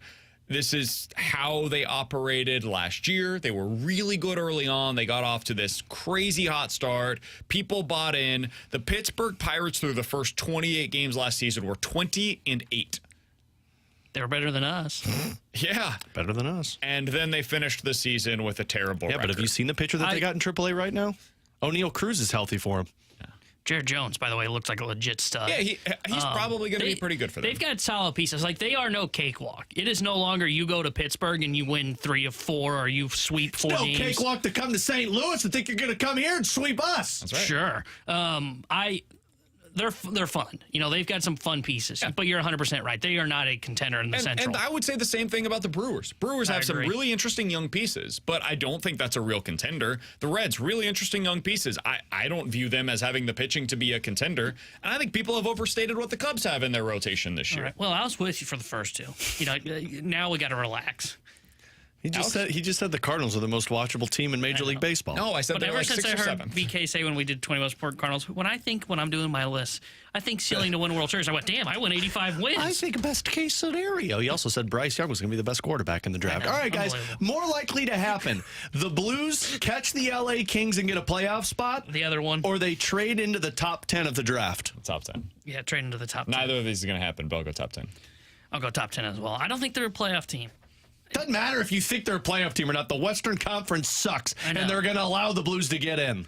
I still don't think they make the The playoffs. two teams that you're chasing right now have lost 3 consecutive games. Big game tonight. Yeah, Kings right the ship. Yeah, big game tonight. Check it out starting at 6 o'clock here on 101 ESPN, where you'll hear the Last Minute Blues podcast. Kraken versus the Kings. It's a big game for the Blues. They're not participating in it. Could really use the Kings to lose again. Kings are doing their best to keep the Blues in this thing, but I don't think it's going to This doesn't apply to the more likely scenario here. Who would you say is the better matchup if the Blues did get in? Let's go down the path that they get in. You're in a wild card spot. You're probably that bottom wild card. Right now, you would take on Dallas, but Vancouver's 3 points behind. Colorado's 3 points behind. Any of those 3 teams could get to the top spot. Yeah, I mean, I don't feel good about any of them. Can you play Edmonton somehow? Dude, Edmonton would. I think you beat Edmonton in 6 games. I don't. I think they would lose any of these series, but, if they could play Edmonton, that would be ideal. I think they can beat Vancouver, too. I think they've held up well with Vancouver all season long. They've held up well with Colorado. It's just come down to that last period. Kind of important. Dallas is the one that, honestly, Dallas is the one that's probably the biggest concern. Speaking of teams that aren't fun to watch. T-Bone? Dallas? What do you got for us? Blues. Oh. I'm going to change this up a little bit. You know, it's still more likely to happen, but I'm kind of going off of our intro that says most likely to happen. We saw the first no-hitter thrown this year, 2 days ago, by Ronel Blanco of the Houston Astros. Which Cardinals starter is most likely to throw a no-hitter this year? Can we say our Kyle Gibson, because he's so much fun to watch. can we say our answer on 3? Sure. 1, 2, 3. Kyle Lazy. Gibson. What? Who'd you say? Kyle He Gibson. said Kyle Gibson. I'm not kidding. I like- genuinely believe it's Kyle Gibson. He's got the ability to get deep into a game. Yeah. He has swing and miss stuff that I think people understate. His slider is a real pitch. I think Kyle Gibson gives you your best chance to get a legit, complete game shutout, no hitter. Like, I think he's the guy. I'm not kidding. I know that sounds crazy. I know people will laugh at it, and I get it. I don't blame you for it, but I believe it. I think a lot of people would say what Alex said. I think you Who said did you Sonny say? Gray. No, I said Zach Thompson. Oh, I said Sonny Gray. Never mind. Yeah, I was gonna say Sonny Gray. A lot of people would say, "Well, it's Sonny Gray. He's the number one of the staff." Well, what happens with a guy like Sonny Gray with some swing and miss? Sometimes he can't go 9 innings. Correct. Like he may have a no hitter through 6, but he may be at 110 pitches. And if you're the Cardinals, you're not pushing him. The only reason I said Lynn, because I think he has just a little bit more swing and miss than Gibson. But I think if I had to order like what the Cardinals starting 5 is, not with Zach Thompson, but when Gray is healthy, I'd go Lynn 1, Gibson 2. I would go Gray 3, Michaelis 4, and then Matt's 5. Can we do a fun BK game real quick? Yeah, sure. The last time that Sonny Gray threw or got recorded an out in the 8th inning was when? Oh, God. I think he threw one didn't he? No? It's a Never BK mind. game. So no. Never. July 3rd of 2019. Dang it. Is that the only time? 4th of July in 2019. That was the last time that he recorded an out in Who the was he 8th with in inning. 19? Cincinnati. Man, So- was it in Cincinnati? Because if so, that's It was. impressive. It was against the Milwaukee Brewers. Hot 8 damn. innings, 4 hits, 12 strikeouts, 1 walk, no earned runs. He was excellent in that game. But it's been like 4 full seasons since the last time that Sonny Gray went that deep into a game, and that's not recording an out in the 9th inning. That's going 8. So, yeah, I don't think that it's very likely at all that Sonny Gray is going to be that guy to do it. You signed him for the quality, not for the getting super deep into games. That's going to fall on Lance Lynn and Kyle Gibson and Miles Michaelis. My answer is Kyle Gibson. Alex laughed at me. 314-399-9646 is the Air Comfort Service X line for more likely to happen. You give us 2 scenarios. We will tell you which one is more likely. More likely to happen, the Blues are a playoff team next season, or Jimmy Snuggerud decides to play his senior year at Minnesota. I'll say Blues playoff team. I don't think he goes for his senior year. I think at that point you're talking about, okay, I've done 3 years of it. This third one, we've done the captaincy. You would hope that he at least gets to a Final Four or Frozen Four next year with this team. I don't think he goes for his senior year. I think by that time you're talking about, hey, it's time to go to the NHL. Yeah, I'd be shocked if he goes senior year. And I think you're kind of talking in the office about this before the show. I think it is more likely the Blues get worse before they get better. But I just can't see him going for a senior year. So I would say they make the playoffs next year, even though I think that's probably not going to happen. And by the way, even if he did go for his senior year, the Blues hold his rights until August of that year. So, like, he could go for his senior year. Doesn't mean he's going to become a free agent. Now the Blues lose him. Goes for his senior year. They have until August to sign him. Otherwise, he becomes a free agent. Totally agree with everything you guys said. What's more likely? The Cardinals trade for Arenado? Or excuse me, the Cardinals trade They already have Arenado. him. Yes. 3 years ago. Cardinals Missed for trade 99%. Nolan Arenado, or they trade for an ace at the trade deadline. Yeah, they trade Trade Arenado. Arenado. Like we would trade for an ace. Yeah. Our ace will be Jose Have you guys been Quintana paying from the attention Mets. to the Cleveland Guardians? Yeah, but he's not They're an okay. ace. Have you guys seen what their number 1 starter's been doing? McKenzie? No, what's he up to? Shane Bieber's been excellent so far this year. He's not their number 1, but okay. He's not an he ace. is right now. I was told Shane Bieber's not an ace. Shane Bieber so far through 2 games has gone 12 innings, has allowed 10 hits, has struck out 20, and has yet to allow an earned run. Wow.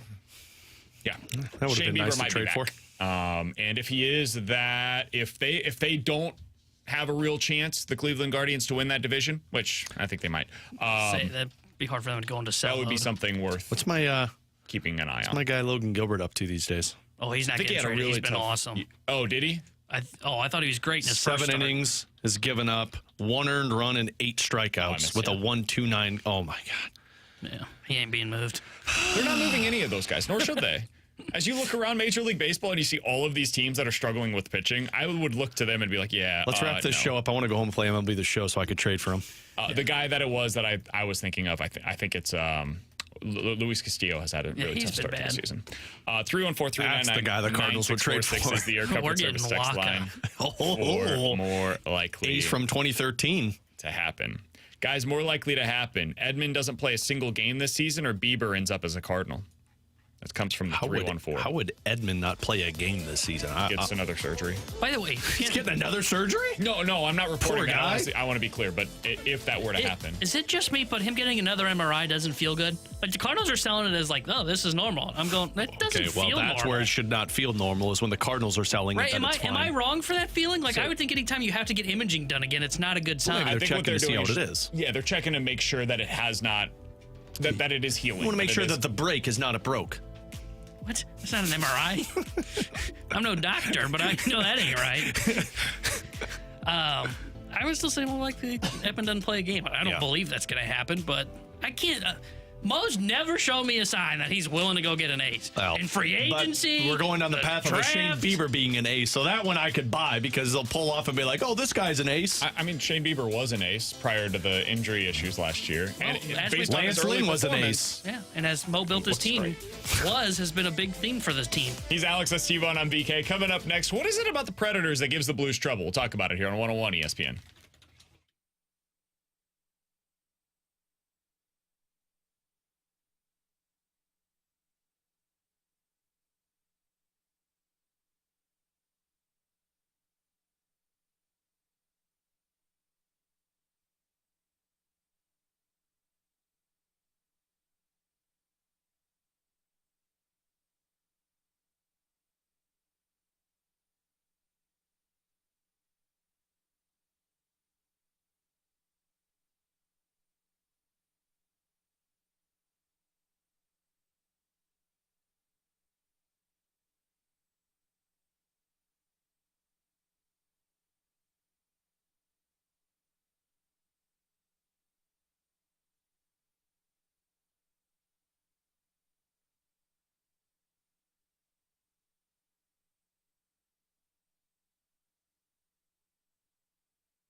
Alongside Alex, I'm BK. We got to tell you about our friends over at Green Envy. The rain has come through St. Louis over the past few days, and for some, that's a tough way to live right now. But for us, Alex, we look out at our front yard and you say to yourself, man, I know what this is going to do for my grass because Green Envy has me taken care of. Life has become a little bit more difficult nowadays in terms of my time management. I got to do what I have as my top priorities, and unfortunately for me, that means I don't have enough time to be able to go out there and manicure my lawn on my own as often as I used to. So now I leave all of that to Green Envy. They can do the same for you. They'll make you the envy of your neighborhood. Yeah, they take out the weed problem, which we know can be a problem at this time of the year with all of the rain that we get. The crabgrass, which is a major problem.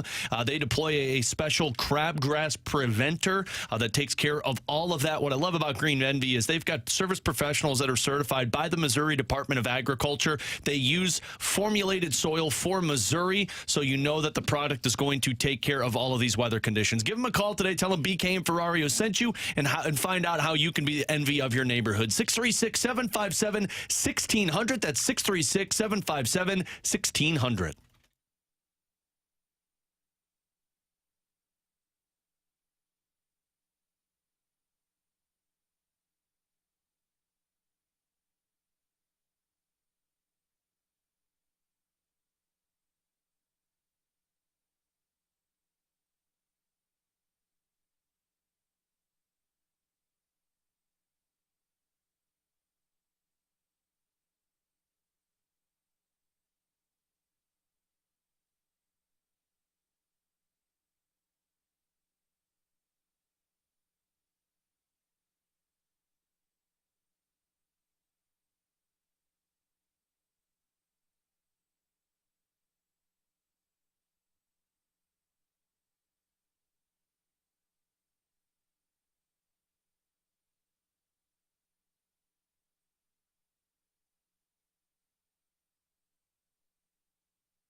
Tier 100 here, the Sports Center update driven by Johnny Londoff Chevrolet and Johnny Londoff Autoplex. Cardinals go for the sweep against the San Diego Padres today. 3:10 will be first pitch.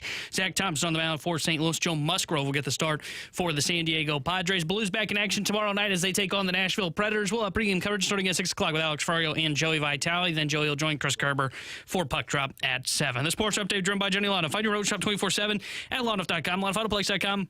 Are you kidding me?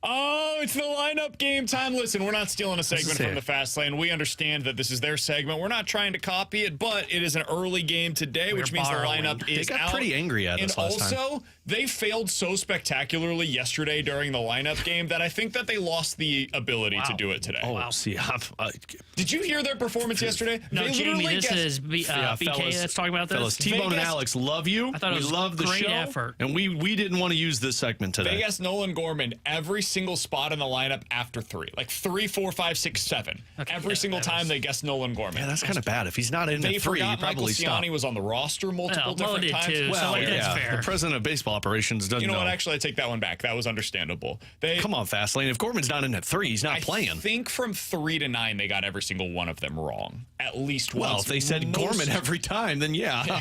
Most of them, it was like 4 or 5 guesses before they got to the right player. So here we go. Let's get the lineup. I think this is going to be a tough one, Alex. It's a getaway day. They are doing the day of rest for guys already. How They do have you not get- got one yet for Nolan Arenado or Paul Goldschmidt. How do you get I all think 4 that's of these bench coming. players in?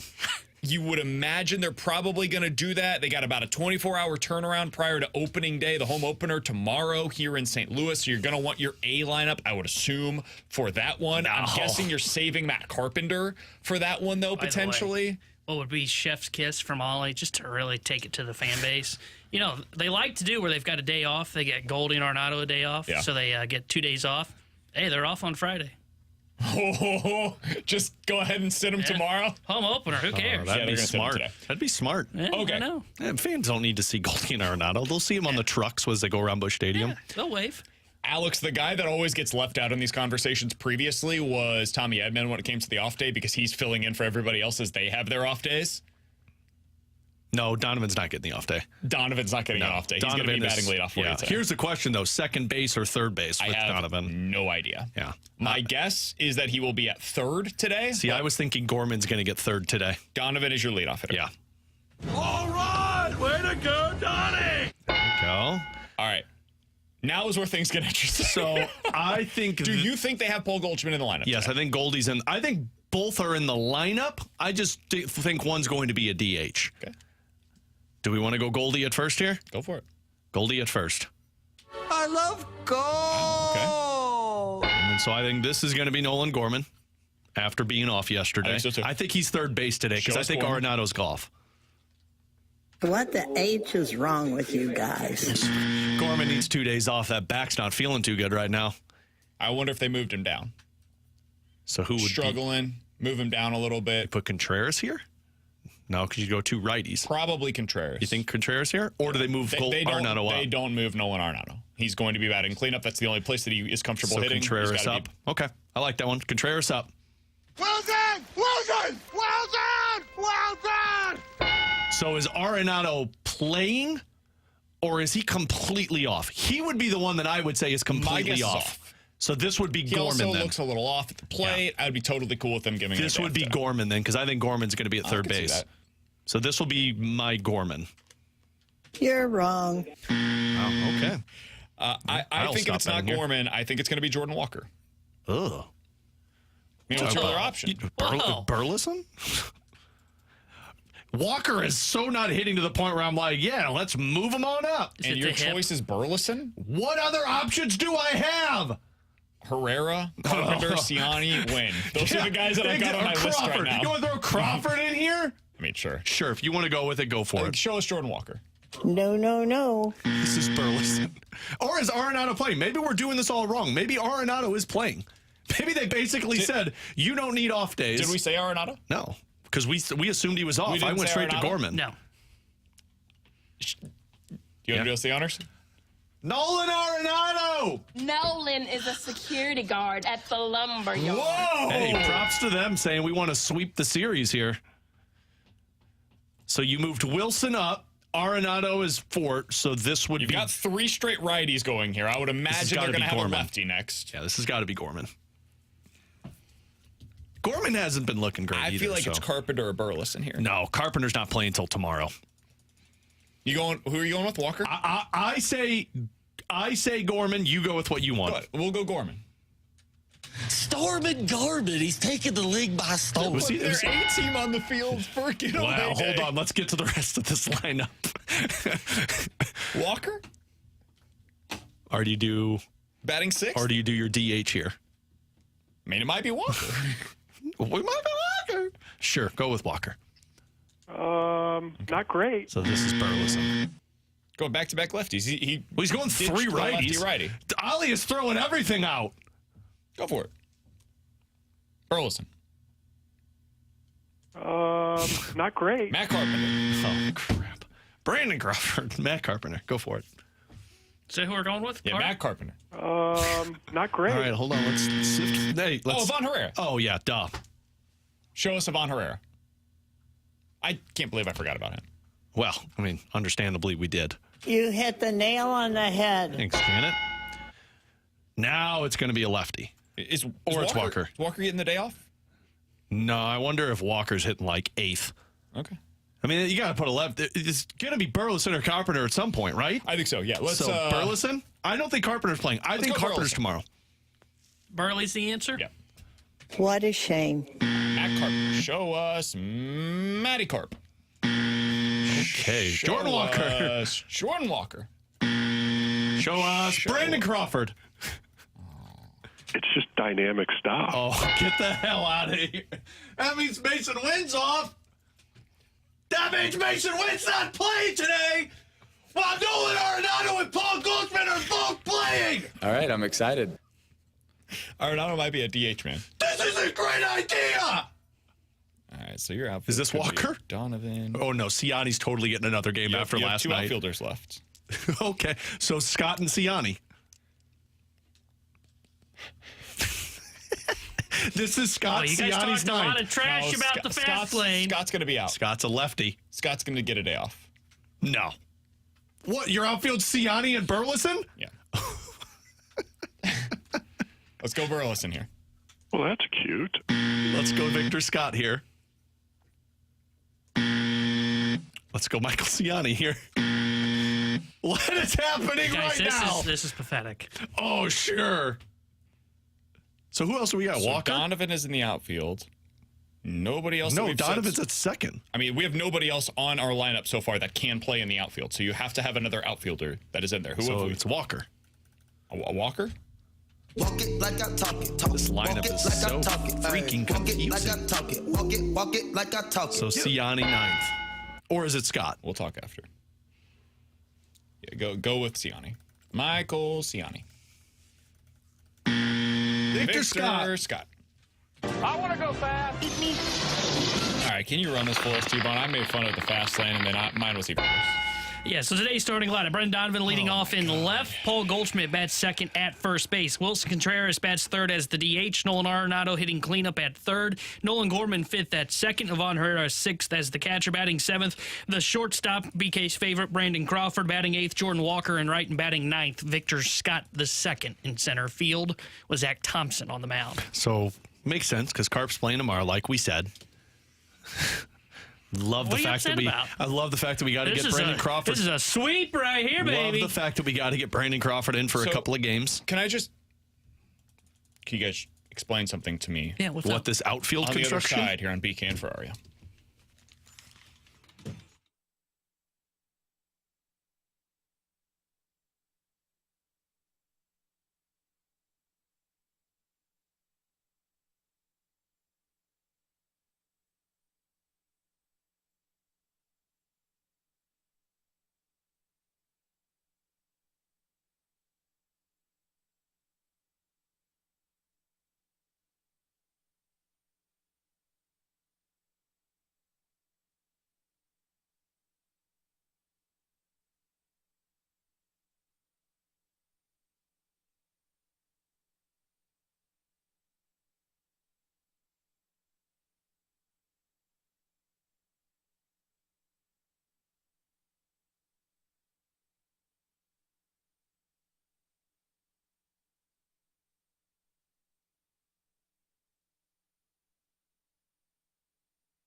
All right, so we sucked at the lineup game. I apologize to the fast lane. They deserve better. Man, you're like Michaelis. You talk a lot of trash, but then don't perform. No, that's fair. I deserved that. I earned that.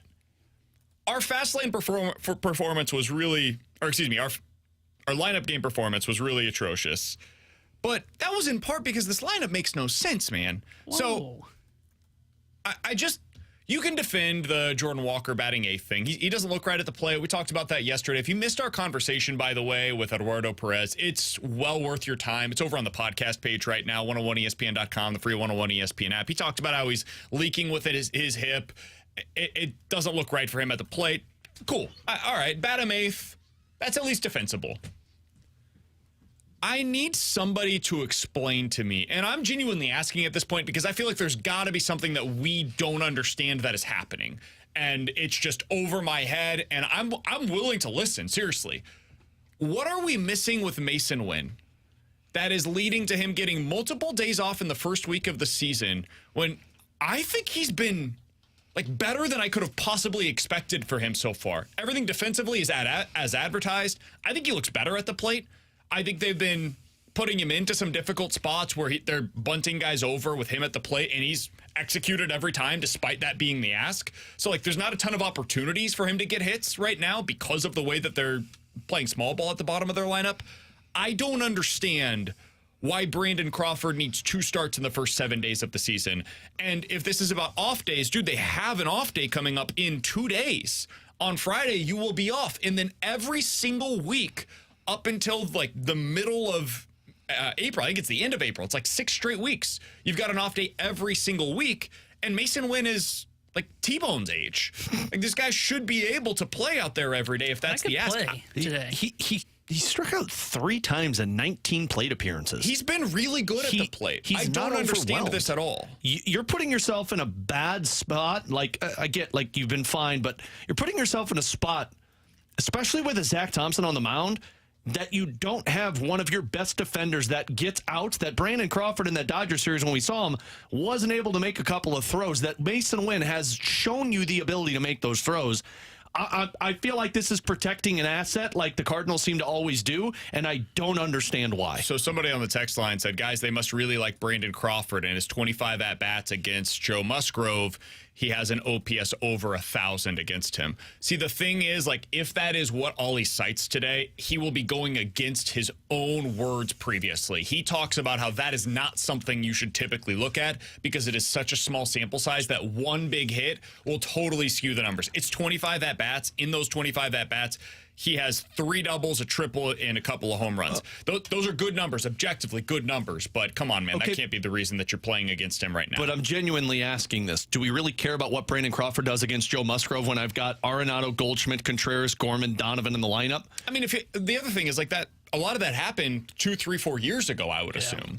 But and I just those don't numbers, Brandon Crawford isn't the same player today that he was 2, 3, 4 years ago. I just don't need Brandon Crawford splits against a guy because it's going to ramp my offense up. I've got my offense. I need my defense right now, especially with Zach Thompson on the mound. I need my defense to make sure we're good. Yeah, it's tough to explain the decision with Mason Wynn because I'm in no peak condition, but I could play 7 games in a row.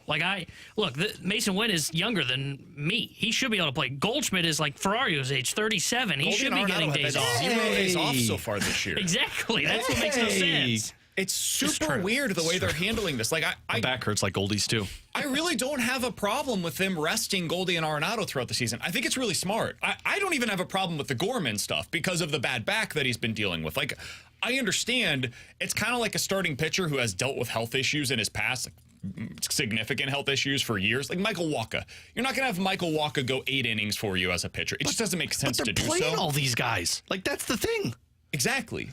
It'd be like if if the Royals, for example, they're like, you know what, Wacha, we're exclusively going to have you go as deep into games as humanly possible, and then we're going to baby one of our older pitchers that's been if they had Lance Lynn as well, we're going to baby Lance Lynn, and he's only going to go 5 innings for us. What? That defeats the purpose. That's not why you signed that guy.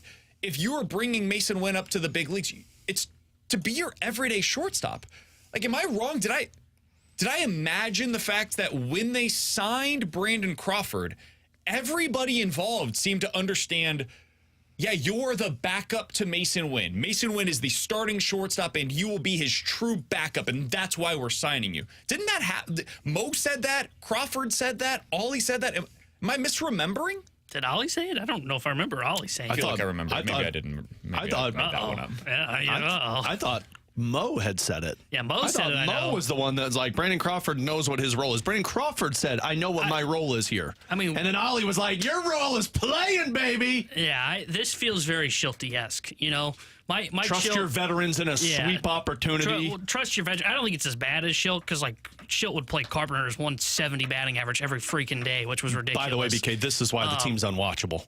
I don't want to watch Brandon Crawford in the lineup. I want to watch Mason Wynn in the lineup. It's just really confusing to me. Again, there's got to be an explanation for it that we don't know, that they're going to be unwilling to tell us. Maybe there is something that he's playing through right now, and it's not an injury, but he's hurt, and so they're going to monitor it, and they're going to try to ease his workload early in the season. And if that's the case, okay, it makes it a lot more understandable. But if that's the case, be upfront with it. Why hide it? Like, you need to be upfront with this stuff rather than be like, this is like in hockey when they're like, oh, yeah, he's going through something, a lower body injury.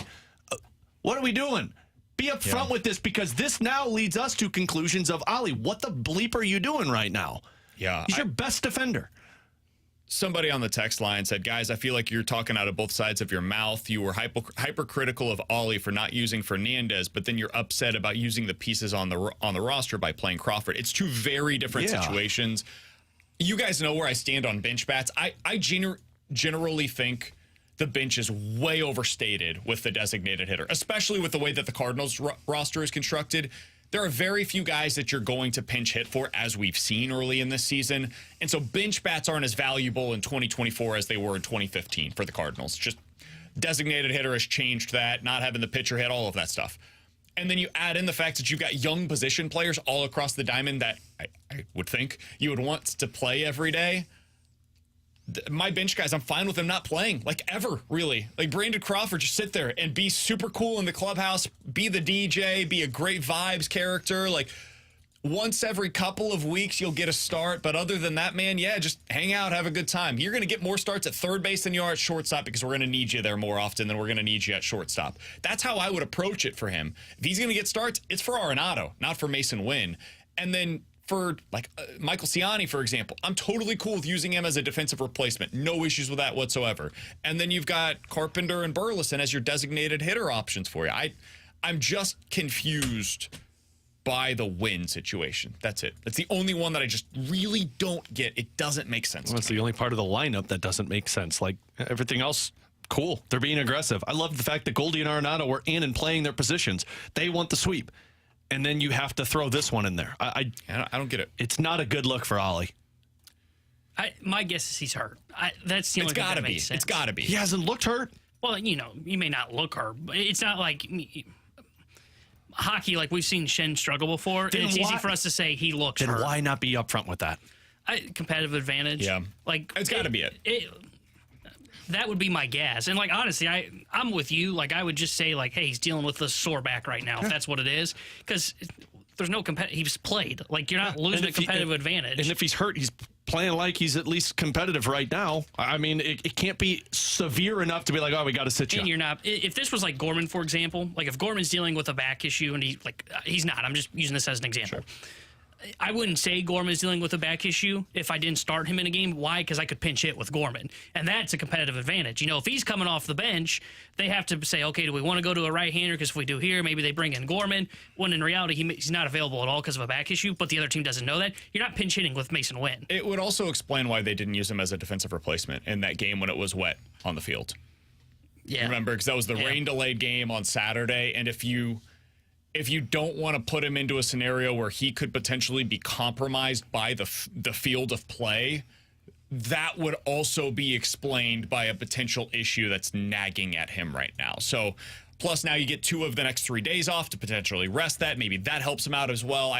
I'm just trying to understand and try to explain something that feels difficult to explain if it wasn't for an injury. So, strangely, I'm kind of hoping that he's hurt right now. Like, not because I'm happy that Mason Wynn is hurt, but because it would explain their usage of Mason Wynn early in the season. It would also explain the bunting a little bit more, because then you have a scenario where he's putting less strain on whatever it is that's hurting him. So I think the bunting's playing, but maybe. I hope so. I love the small ball game. All right, coming up next, let's get back to the Blues. What is it about the Predators? The Blues have them tomorrow night on the schedule, and the Blues have really struggled against them this year. What is it about them particularly that's giving them so much trouble? I'll ask Alex that next year on 101 ESPN.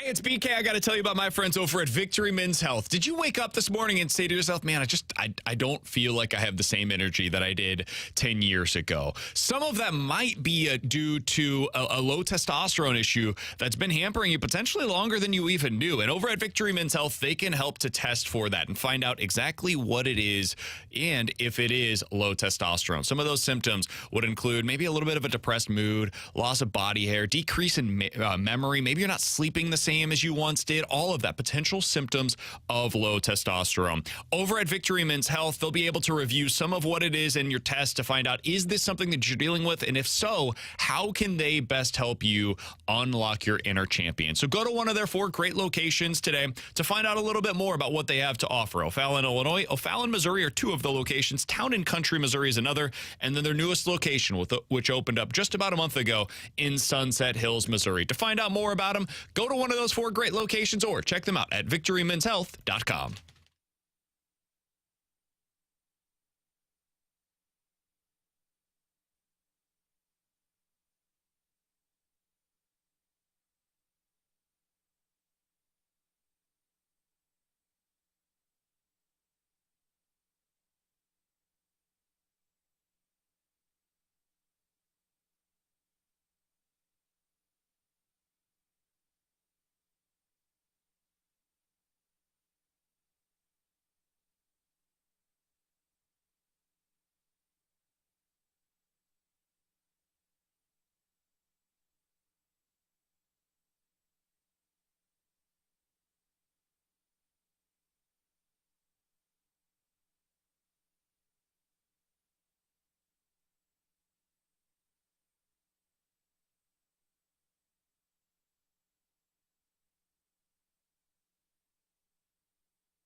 All right, so the Blues have a huge game tomorrow night, Alex, and To me, does it feel that way because of what happened on Saturday? I'm just going to full disclosure, that game really threw me off of the scent of the Blues playoff chase. I don't remember Saturday. We've all moved on. Just by the numbers, man, they're only 3 points out right now. And if the Kings lose again tonight, you're right there. You could get literally right back into the race for that final wild card spot with a win tomorrow night against Nashville on the road. That being said, man, Nashville has just really had the Blues numbered this year. I think it's 13-5. They've outscored the Blues in the 2 games so far this year.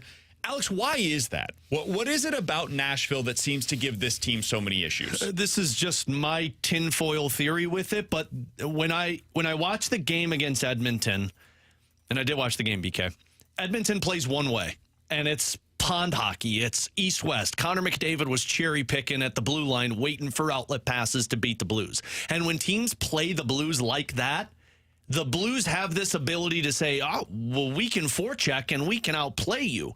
And that's what they did. They forced Edmonton into their own zone. They won puck battles, and they didn't give the puck back. When teams try and play the east-west hockey with the Blues can say, well, we could play another style. But when they play against forechecking teams, it's like the Blues don't have the ability to channel their inner forecheck. It's like, oh, well, we'll beat you with our east-west. It's like the Blues like to play the opposite of their opponent because they feel like that's the motive to win that game. And the reason Nashville has been so good, not just this season, the last couple of seasons, guys, Nashville has had the Blues number. They play one style. Put the puck in, go get it, have 2 to 3 guys on that, and then go stand in front of the net. And the next question, I'm assuming, BK, is what teams play like that against the Blues? I think the Sharks played like that against the Blues on Saturday because the Sharks were like, hey, we can get in on these guys, and they stood in front of the net. The Blues won the game against the Calgary Flames. Calgary was in front of them all night. It was just their goaltender robbed them. Winnipeg is the other team that plays like this, and Winnipeg has had your number this season. When the Blues go up against opponents that like to play north-south forecheck hockey, it seems the Blues don't have the ability to match that intensity the same way they do when another team wants to play that east-west hockey. I think my concern would be that's how playoff hockey works. That's all playoff hockey. That's the only thing playoff hockey is. When we think back to the David Perron, right? I remember listening to the morning show. This was back when Michelle Smallman was with Randy Carricker, and they'd have David Perron on every week. And through the middle of that season, I think this is 2022, when they ended up getting to the playoffs, we liked that team. David Perron, midway through the year, weekly, would say, there's only one way to win in the playoffs. We got to get there. There's one way to win in the playoffs. We've got to get there. We're not playing playoff-style hockey. We're not playing playoff-style hockey. And finally, they got to it. The final 6-8 weeks of the season, they found their game. It was more of a playoff, rugged style of hockey, and they were able to become a team that we kind of believed in going into that playoff run. For this team, I don't think they can play that way. I don't think they're capable, given what the roster construction is right now. Look at their offensive zone time this season on NHL Edge. It's one of the worst in the NHL. That team had some advanced numbers that didn't really, they weren't fond of the Blues that season. But when you watched the games, you could feel their offense when it was going well was that cycle game. It was David Perron holding onto the puck. It was Ryan O'Reilly being tough on pucks. They had a way to win, right? Robert Thomas at that point was your second-line center. You had ways to go about it, even if some of the lines didn't necessarily have the same identity. This year, the numbers agree with my eye test. It is not an offense that has sustained pressure in the offensive zone really ever. They get one shot, and then boom, we're going the other direction. I will be curious to see what it looks like tonight. Because if it's God dang it, I do that every time. Blues not allowed to play on Mondays from here on out. We're still getting thankfully, they do not have any more Monday night BK games. is going to text me is tonight's game on Bally Sports why Midwest? can't I find the game where's tonight, it at, guys? I'm going to be tuning into the LA Kings game, waiting for the Blues game to start. That's what's going to happen. You are going to be waiting a while.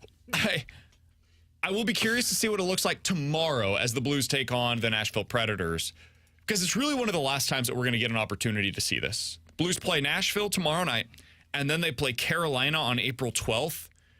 That Dallas game, I don't know if Dallas is going to have anything to play for, so I'm going to set that aside for a second. Those are the last 2 games that we have a chance to be able to see this version of the Blues and how they stack up in the midst of a potential playoff race against a playoff-style hockey team. And if they can't do it, if they can't find answers against that style, I do think that should probably influence some of the decisions, not only this offseason, but the next offseason as well, for the way that Doug Armstrong is going to eventually have to construct this roster. Yeah, I'm with you. The way that the Blues play when they win hockey games is playoff hockey. The problem is that happens a very small amount of times in the regular season, and you don't just flip a switch, as the players talk about. You got to play that in the regular season. And like, you're taking on a pissed off Nashville team tomorrow. They've allowed 18 goals in their last 3 games, so they are not going to be happy, and that's an opportunity for them to pounce when you take on a Blues team. That's the area that I feel like you have to exploit in the offseason. You've got to find more guys that want to play the way of Jake Neighbors, because that seems to be the success. Even Jordan Kyrou, who has scored 26 goals this season, like 18 of his 26 have been scored in front of the net. You're going to have to get in a complete mindset and buy-in to, hey, we got to play north-south hockey. Bannister's been trying, and it hasn't clicked for this team, hence that San Jose Sharks game. So you could do this against Nashville, but as we've talked about, BK, you could beat Nashville, and LA can lose the next 2 games and put yourself in a playoff spot. But you also play Anaheim, San Jose, Chicago. Right. And as this team has shown, the lack of ability to keep the same style of hockey that wins games into games that they should be able to dominate their opponent. He's Alex Ferrario. That's Tanner Hendrickson, and I'm Brandon Kiley. We will see the Blues back in action tomorrow night against the Nashville Predators. Tomorrow. Alex will have your pregame coverage tomorrow here on your home of the Blues 101 ESPN starting at 6 o'clock. By the way, tonight, you're going to have a brand new episode of the Last Minute Blues podcast. On that podcast, Alex and the guys will talk all about the Jimmy Snuggerud decision, and at the end, from what I understand, there's a little bit about Stephon Diggs. Yeah, this was prior to Donnie realizing that Stephon Diggs had been traded, so you will get initial reaction from the biggest Bills fan in the state of Missouri when Stephon Diggs was traded. So it's live reaction, but it will be via recording. Yes. So you'll hear that later on tonight. God, what is it incredible. So that's coming up tonight here on 101 ESPN after the Fast Lane. Coming up in 15 minutes, we'll talk to Chris Kerber, the voice of the Blues, get his thoughts on the decision from Jimmy Snuggerud to stick in college for one more year, and get his thoughts on what he believes gives the Blues trouble against the Nashville Predators. But coming up next, how do you feel about Ollie being so hyper-aggressive with his bullpen and leaning so heavily into the defensive side of the ball this year? I think I kind of like it. We'll talk about it next here on 101 ESPN.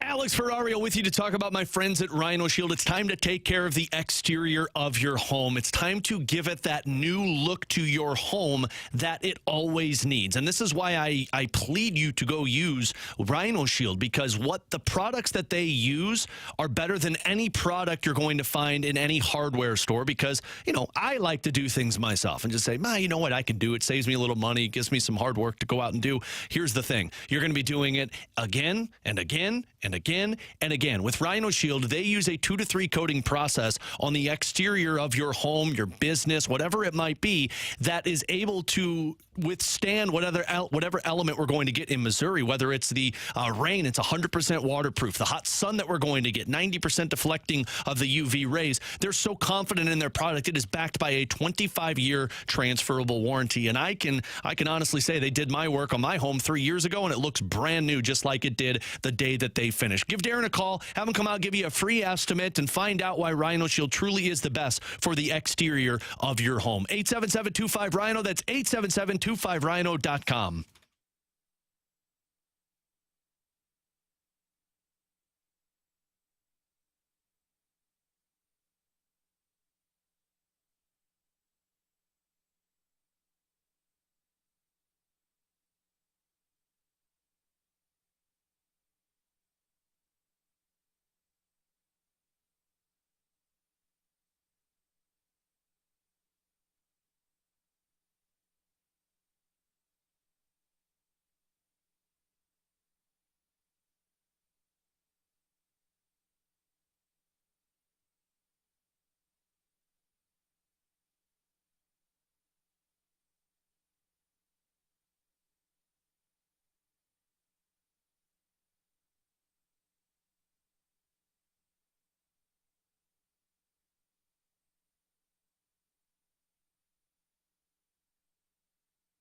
All right, so the St. Louis Cardinals have been doing some interesting things with their roster over the past few days. One of them today is not playing Mason Wynn. That one I don't totally understand. But let's set that aside for a moment. Alex, I do think that some of the decisions that Ollie has made this year, even if we don't understand them in the moment or we disagree with them in the moment, they seem to have a lot of clear and obvious similarities to each other.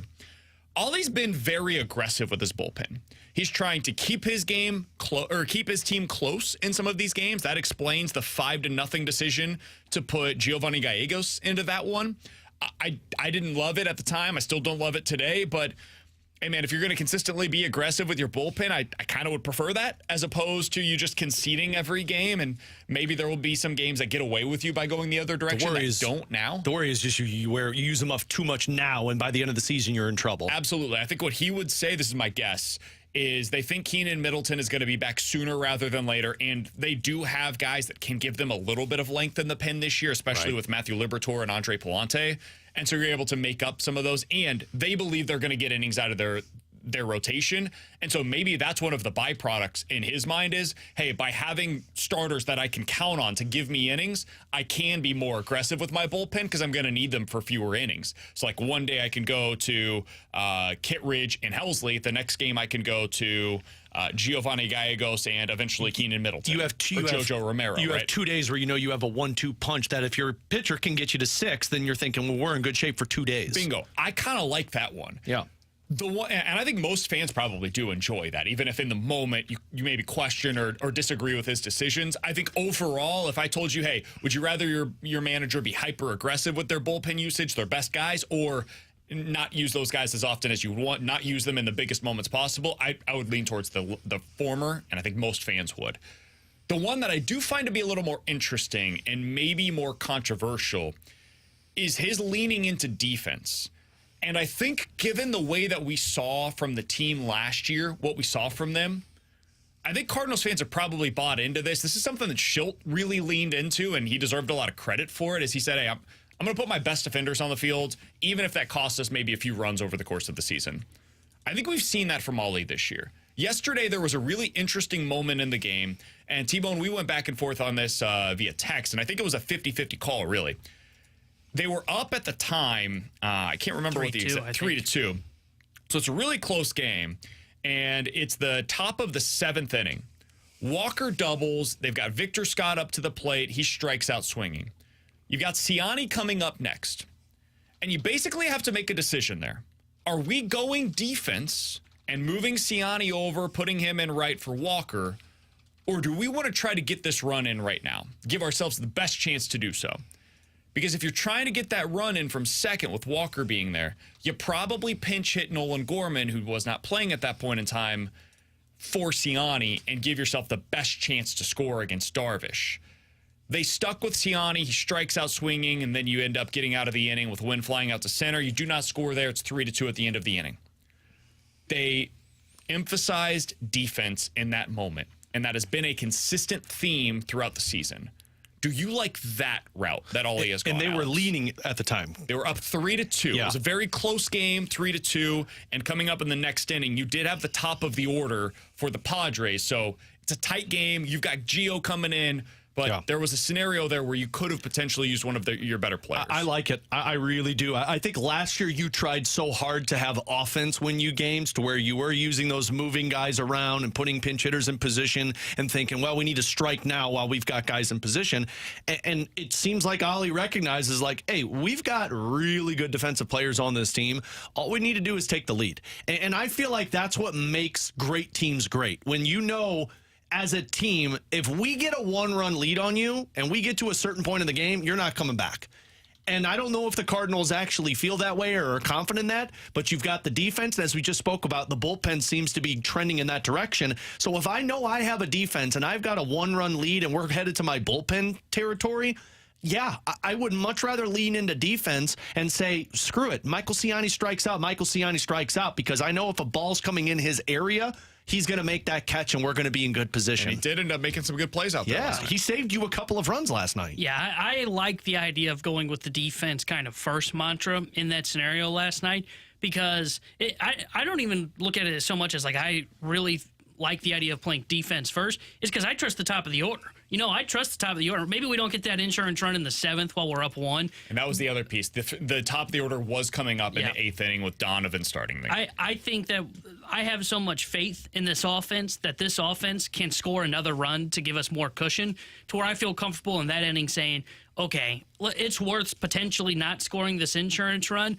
I think we can score it in the 8th, and let's have our best defense out there. Because where I think you could get yourself in trouble, and this is where I view it differently. I look more at risk than I do reward. I think where you get in trouble is, okay, you pinch hit for Ciani, and right now it's like a 10% chance, I'd say, that Gorman gets a hit. He's not locked in. He's striking out at the plate a lot. I think he struck out like 50% of his plate appearances so far. So if we pinch hit for him, now we just got rid of the chance to have our best defensive outfield alignment. And look, you can say what you want about Walker. I think he has been better, but I still think Ciani is better there and with Donovan and left. And now you go, okay, well, we just failed to score on an insurance run here, and now we have a worse defensive alignment. I think it is much safer when you are leading to go with your best defensive alignment and trust the top of the order to come through. You're down by 1 in that situation, not even a conversation. You're pinch hitting for Ciani, and you figure it out if you get the lead. That's what made it a conversation. Being up by 1, either getting that insurance run and viewing that as being meaningful. I think he does it last year, by the way.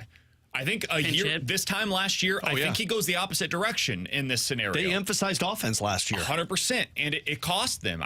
That's what he said before the season, right? When he was asked about the outfield's defense and what they were going to emphasize, and he said, we emphasized offense last year, been down that road before, indicating we're not doing that this time around. We're going to lean heavily on the defense. That's an easy thing to say. When you actually get into these moments and you have to make the decisions, it becomes a much more difficult thing to do with your actions. So I like it. I think it's probably the smart move. I was wondering which way they would go, and last night I could have argued in favor of going with Gorman there as the pinch hitter, and frankly would have, but as I thought more about it and talked to T-Bone, I think it's the right call to emphasize the defense. The other thing is know who you are. Know who you are as a team, understand that personality, and play to that identity. If you're going to be a defensive-minded team this year, then go full bore that way. And so far this year, it's only 6 games, but they have done that for the most part. I'm glad they're emphasizing defense today. Are you? Yeah. And they said, you know what? It's a sweep. We're going to keep Goldie out there, Arenado, Victor Scott's playing, and we're going to put Brandon Crawford at short.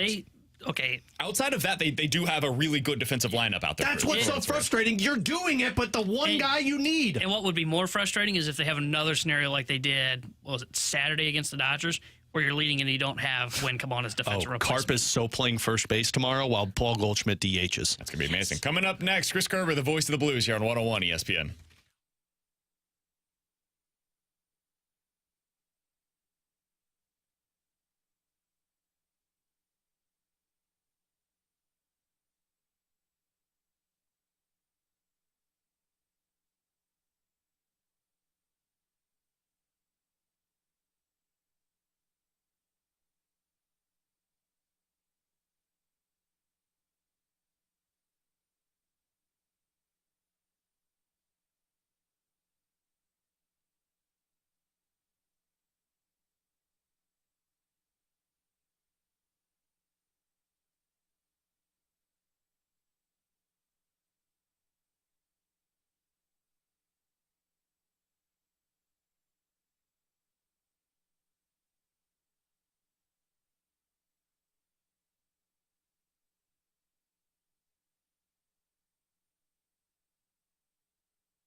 Hey, did you have the heat on in your house last night? And did you have the air conditioner on maybe a couple of days before that? Is it still working right? I hope it is. That's a good thing. But you want to make sure as we change seasons and you start to go from heating to air conditioning, and you're going back and forth right now, that whether it's air conditioning repair, replacement, maintenance, ductless air conditioning, heat pumps, air quality. The air quality in your house is so important, commercial AC, whatever it is. Classic Air Care has you covered. The heating side of it, they can make sure you're set on that as well. But as we go into the air conditioning side of the spring and then to the summer, they've got you covered. You can give them a call and get a quote, even on just something as maintenance. The more you maintain your unit, the less likely you are going to have to replace it, and the longer life you're going to get out of it. It's just no different than a car. So call Classic Air Care, and don't take my word for it when it comes to the quality of service that you're going to get from them. Take somebody else's word for it. Go read all the reviews, a 4.8 Google rating, all the reviews online. Vince, the technician, very polite and timely, took his time to answer any and all questions we had. Made sure we completely understood the service he provided. That comes from Christopher. Check them out, classicaircare.com. Get a quote online and have them maintain your unit today.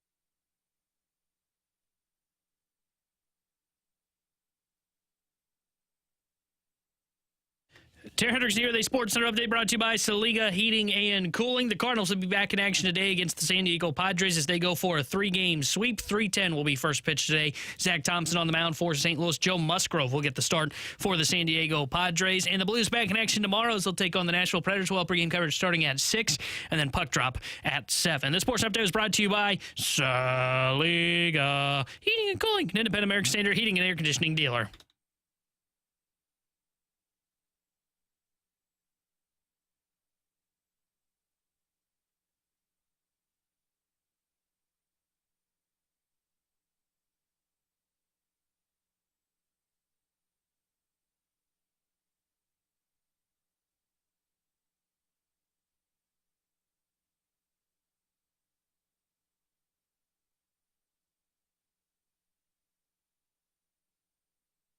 Alongside Alex Ferrario and Tanner Hendrickson, I'm Brandon Kiley. Happy to go out to the 101 ESPN hotline to be joined by the voice of the Blues. He's Chris Kerber joining us here on the show as the Blues are still technically in the race for the Western Conference wild card spot as the LA Kings have very much kept them alive. LA in action tonight. Blues back in action tomorrow in Nashville. Curbs, we talked about this a little bit earlier today, and thanks so much for hopping on with us again today. What do you think it is about Nashville that has given the Blues so many issues this season? Because in their 2 games, it hasn't been pretty for St. Louis. No, I think they just play that heavier, classic style game we've seen for so long in the Central Division. They could bang. They've got good mobile defense. And they do, as well as anybody in the league, especially now, they hang on to the puck in the offensive zone. They are much like the 2019, the 2020, the 2021 Blues, right, where they are holding on to the puck and creating problems in the defensive zone. And when you look at that style of play and how the Blues have defended as a team the last few years, right, you're looking at a scenario where that has proven very hard to defend. The Blues are, even when they're winning and playing well, they're still spending at time way too much time in their own defensive zone for long-term success with that. So I think that's one of the biggest things that's given them fits. So now that you're on this road trip, Curbs, and you're talking about Nashville, San Jose, Anaheim, Does it feel like to you that the Nashville Predators game can be that jumping off point for potentially the run that we always talk about, the ability to flip a switch to go into the playoffs? And if you make the playoffs, Nashville seems like that one that could put them in the playoff mindset. Yeah, I almost think, Alex, that you have to not even worry about that mindset. Like, if you don't have that mindset now, you're toast anyway, right? Right.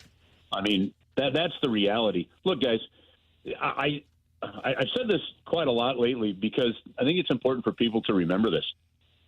I think it's important that you have to remember where Doug Armstrong expected this team to be. They turned the corner last year, and he talked about a 2-3 year transition period. He said if we can keep it at 2-3 years, that helps us avoid the 7 to 10 year that we've seen Buffalo and those other organizations do, right? Well, this is officially fully year one of that.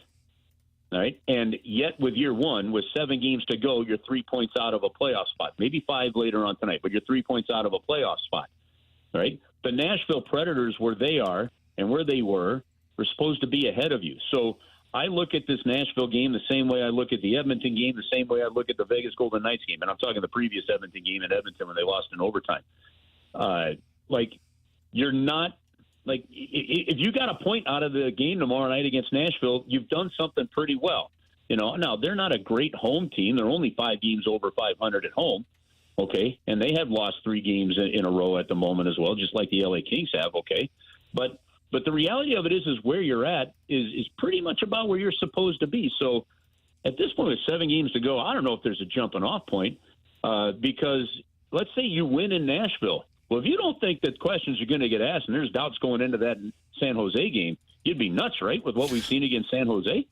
So I still think that this team is just in that mode where you're just proving yourself one game at a time, because I think the one consistency we have seen from the team all season long is somewhat expected, and that's been inconsistency. Curbs, the big news yesterday, of course, was that Jimmy Snuggerud has decided to go back to Minnesota for his next year, his 3rd year in college. I'm curious, what was your reaction when you saw the news? I think I was a little disappointed.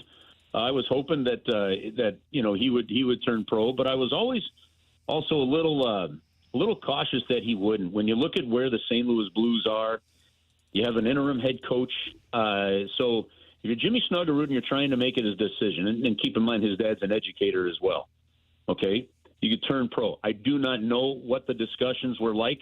I don't know if it was contract related. I don't know if it was we want you to go to Springfield related. I don't know. I don't have any clue, any insight into his decision process yet. But I don't think it's a bad thing or at all for the St. Louis Blues that he chose to do it. And I'll go back to the same time, remembering in 06-07 after TJ Oshie, but I think he had 52 points in 43 games after his sophomore year. Some of his other teammates at that time were turning pro, and TJ Oshie decided, to go back. I mean, he still had Jonathan Taves in his lineup, at that point in time after his 2nd year. Well, he decided to turn pro, and after the 3rd year, and I think things have worked out extremely well for TJ Oshie. So I think that's a good litmus test for everybody to look at. A little disappointed maybe because you wanted to see the future start now, but I don't see it as a bad thing for either him or the St. Louis Blues that he goes back for one more year of maturation there at Minnesota. Curbs, how do you feel like his decision impacts the Blues' moves in the offseason now that they know that we're not going to have a Jimmy Snuggerud as a potential goal scorer? Well, the good news is they know.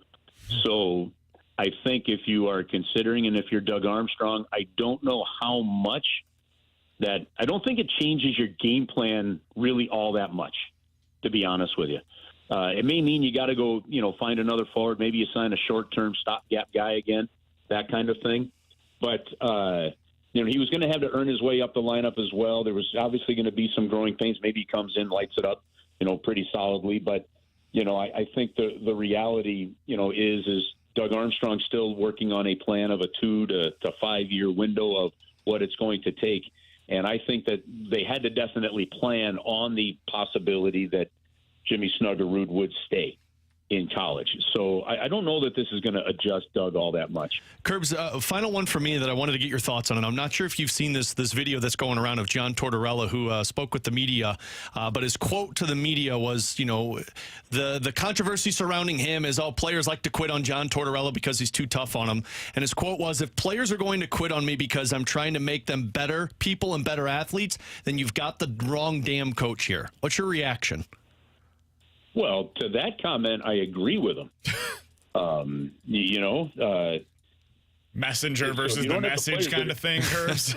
Yeah, if you don't have the kind of players that are going to play for him, then you clearly have the wrong coach. You know what I don't understand about John Tortorella?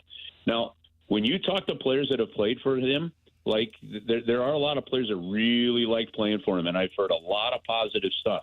I've heard a lot more of the positive, to be honest with you, in talking to players directly that have played for him than anything close to the negative that you see from a social media standpoint. Now, Tortorella doesn't help himself out as much, with the way he handles the media. I don't know why he has to be so cantankerous and short with the media. We're not supposed to know the game of hockey the way he does as a coach. I think John Tortorella could be better than that. And having decided to go kill some time in the media between head coaching jobs, I frankly think that the media deserves more and better from him. It is a bit of a show that I'm not a big fan of. But he's direct, he's blunt, and he's done a pretty dang good job with the Philadelphia Flyers bringing accountability in there. So I'm a little mixed on that guy. Hear a lot of positive stuff, but at the same time, I could understand some guys not wanting to play for him. But again, I will tell you, and I don't know how to put the ratio for you, 5-1, 7-1, like the number of guys that I've talked to that have played for him somewhere and what they talk about him as a coach doesn't even come close to the level of negativity we see from a social media standpoint. Kind of feels like Ken Hitchcock with a bad PR campaign in terms of like the way that he gets success out of all of his teams. Eventually they decide to move on because it is difficult to play his style, but his style brings a lot of success.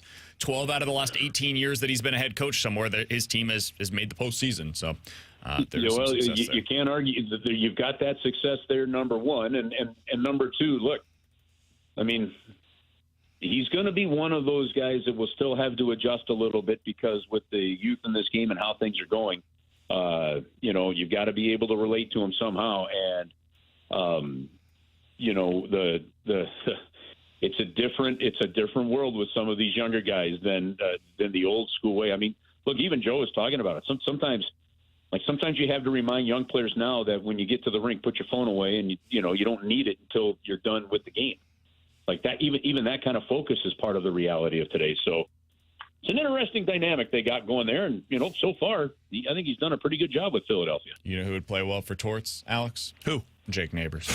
Curbs, appreciate the time as always, man. Thank you so much for hopping on with us today. We'll talk with you again next week, my man. All right, guys. Have an awesome week. That's Chris Kerber, voice of the Blues, joining us as he does each and every Wednesday here on BK and Ferrario. What were your thoughts on that? You asked the question. I would imagine you probably had some thoughts on it. I think that's the problem with the NHL in terms of you fire a coach because the team doesn't like him.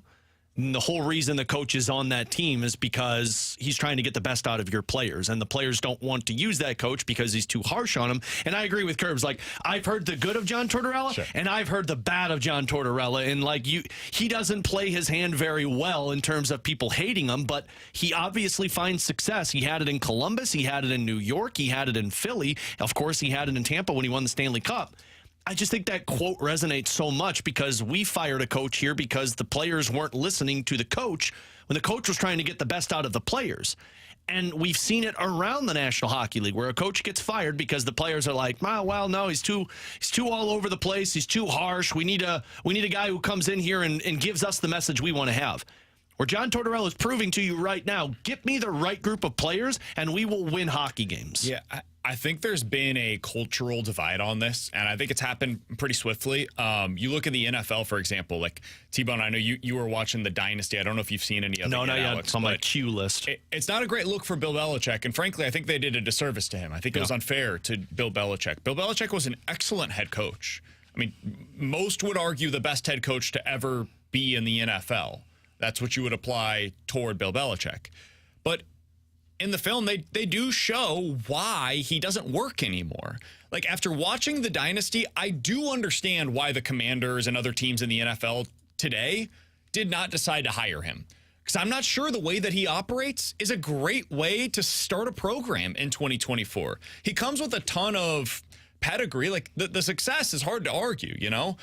But I don't know that that's the way that you get across to young people any longer, man. There was once upon a time where, like, the best coaches in the NFL were all that way. They were all shouting. It was the Bill Parcells way, right? That was the tree that ended up having success around the league. Now you look at it like it's the Sean McVay coaching tree. Those guys aren't screamers or yellers. They're guys that are going to explain things. They teach the game. And so I do think there has been a massive shift in what works to coach young people now. I'm not telling you it's right, wrong, or indifferent, but there's been a shift that has clearly taken place, and it's across all of sports. I think it's happened in college basketball. Like, think about the guys that were coaching in college basketball that worked out 10, 15, 20 years ago. Most of them were yellers and screamers. Now think about the best ones today, and think about how often you see them yelling and screaming. The outlier is your boy, T-Bone, at Illinois, Brad Underwood. Like, that's not common. And even he, I think, has really calmed down. Yeah, he calmed down a lot on this the year. sidelines, and it's worked for him. So I think there's a lot to be learned there from Tortorella. I would also say, like, I think the message is totally fair.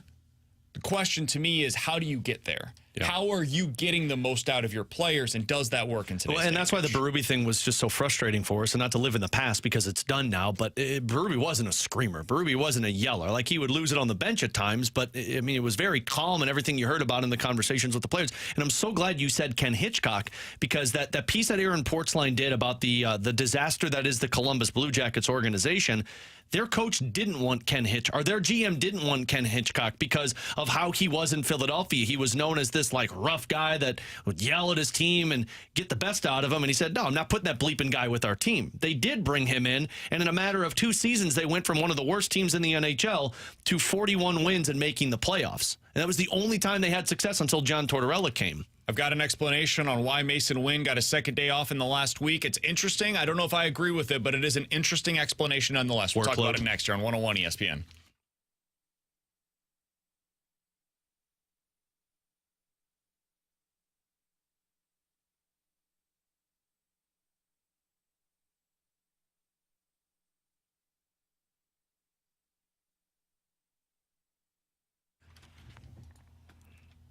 Alongside Alex Ferrario, I'm Brandon Kiley to tell you about our friends over at Circus Sports in Illinois. Alex, this is the way that sports betting was supposed to be. And when the NCAA tournament is here, you know what I'm doing. I got to bet on all of these games. And now that we are down to the last 4 teams that are standing, you know I'm going to be having some bets on these games. The best place to do so is over on the Circus Sportsbook in Illinois. You can download it today. Be sure to do so prior to these games tipping off. Yeah, look, the Masters tournament is coming up soon, BK, and that means I'm going to be placing some big bets on individuals winning the Masters. And what I love about Circus Sports Illinois is when it comes to making those large market bets, those futures for the Masters, they keep as little money as possible. You see the tight money line splits. And also, what I love about this is they are so transparent about it. They want you to go check out the other sports betting apps that are available to you. Look at the lines because they're confident you'll come back to Circus Sports Illinois. They also have the best customer service. What more could you ask for all of your sports betting needs? If you or someone you know may have a problem with gambling, call 1-800-GAMBLER or text ILGAMB to 833-234.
Hey, if you missed anything from today's show, check it out on the podcast page, 101ESPN.com, and the free 101 ESPN app. That is where you go to find it. It is all presented by Dobbs Tire and Auto Centers. Tomorrow, we're broadcasting live from the Budweiser Brewhouse inside Ballpark Village for the home opener, just steps away from Busch Stadium. We'll be there. The opening drive will be there. By the way, they'll take you up until 11 o'clock tomorrow. Fastlane as well. That broadcast is brought to you by Swiss Air Heating and Cooling, Holiday World, and Splash and Safari, and by Budweiser. All right, we do have an explanation from Oliver Marmol. This comes via Jeff Jones on Twitter on why Mason Wynn got a second day off in the first week of the season. Here's what he said. Marmol said that one of the challenges of a full season in the big leagues as compared to the workload in the minors is dealing with a daily mental grind at the major league level. The Cardinals are choosing, quote, the path that guarantees he does not reach a point of his batteries getting too low with a somewhat conservative early season schedule, and it also fits in to make sure that Crawford stays in his rhythm while getting used to the bench, end quote. That comes from Jeff Jones of the Belleville News-Democrat. Alex, your reaction? You're babying him. And I don't agree with it. I think he needs to figure out what the grind of a season is. And if his batteries wear down, fine. But his defense is going to be great no matter what. You're babying him. And I don't think it's the smart move with a young player that you're trying to make a impactful piece of your everyday roster moving forward. Yeah, that's kind of where I feel. I feel you're babying him. I think when you look at Mason Wynn, I think he has the mental fortitude, and he's a big league baseball player that he doesn't need a lot of off days. I'm not saying that he needs to play a full 162. They will have to sprinkle him days off. But at this point, I think Oliver Marmol, I think he's making an excuse for the real reason, which is Brandon Crawford needs reps. That's what I truly believe. And if that's the truth of the matter, then it would really frustrate me to no end. I just don't think that you need to be doing that at this point. I'm a little disappointed by this, honestly. I disagree with it. That being said, like, Ollie's job is to understand his players, to know that clubhouse better than we do on the outside. And if he feels like this is the best way to get the most out of Mason Wynn in July, so be it. I'll be interested when we get down there to the ballpark to be able to talk to him one-on-one and to be able to understand this a little bit more. Again, my personal read on the situation, I don't like this. I don't think that he should be getting this many days off this early in the season. If you want to do one or the other, fine, whatever. We can disagree with it, but fine. Having 2 days off in the first week of the season when you've got an off day coming up on Friday just feels totally unnecessary to me. He's Alex, that's T-Bone on BK. Cardinals in an hour. Fastlane coming up next. You're on 101 ESPN.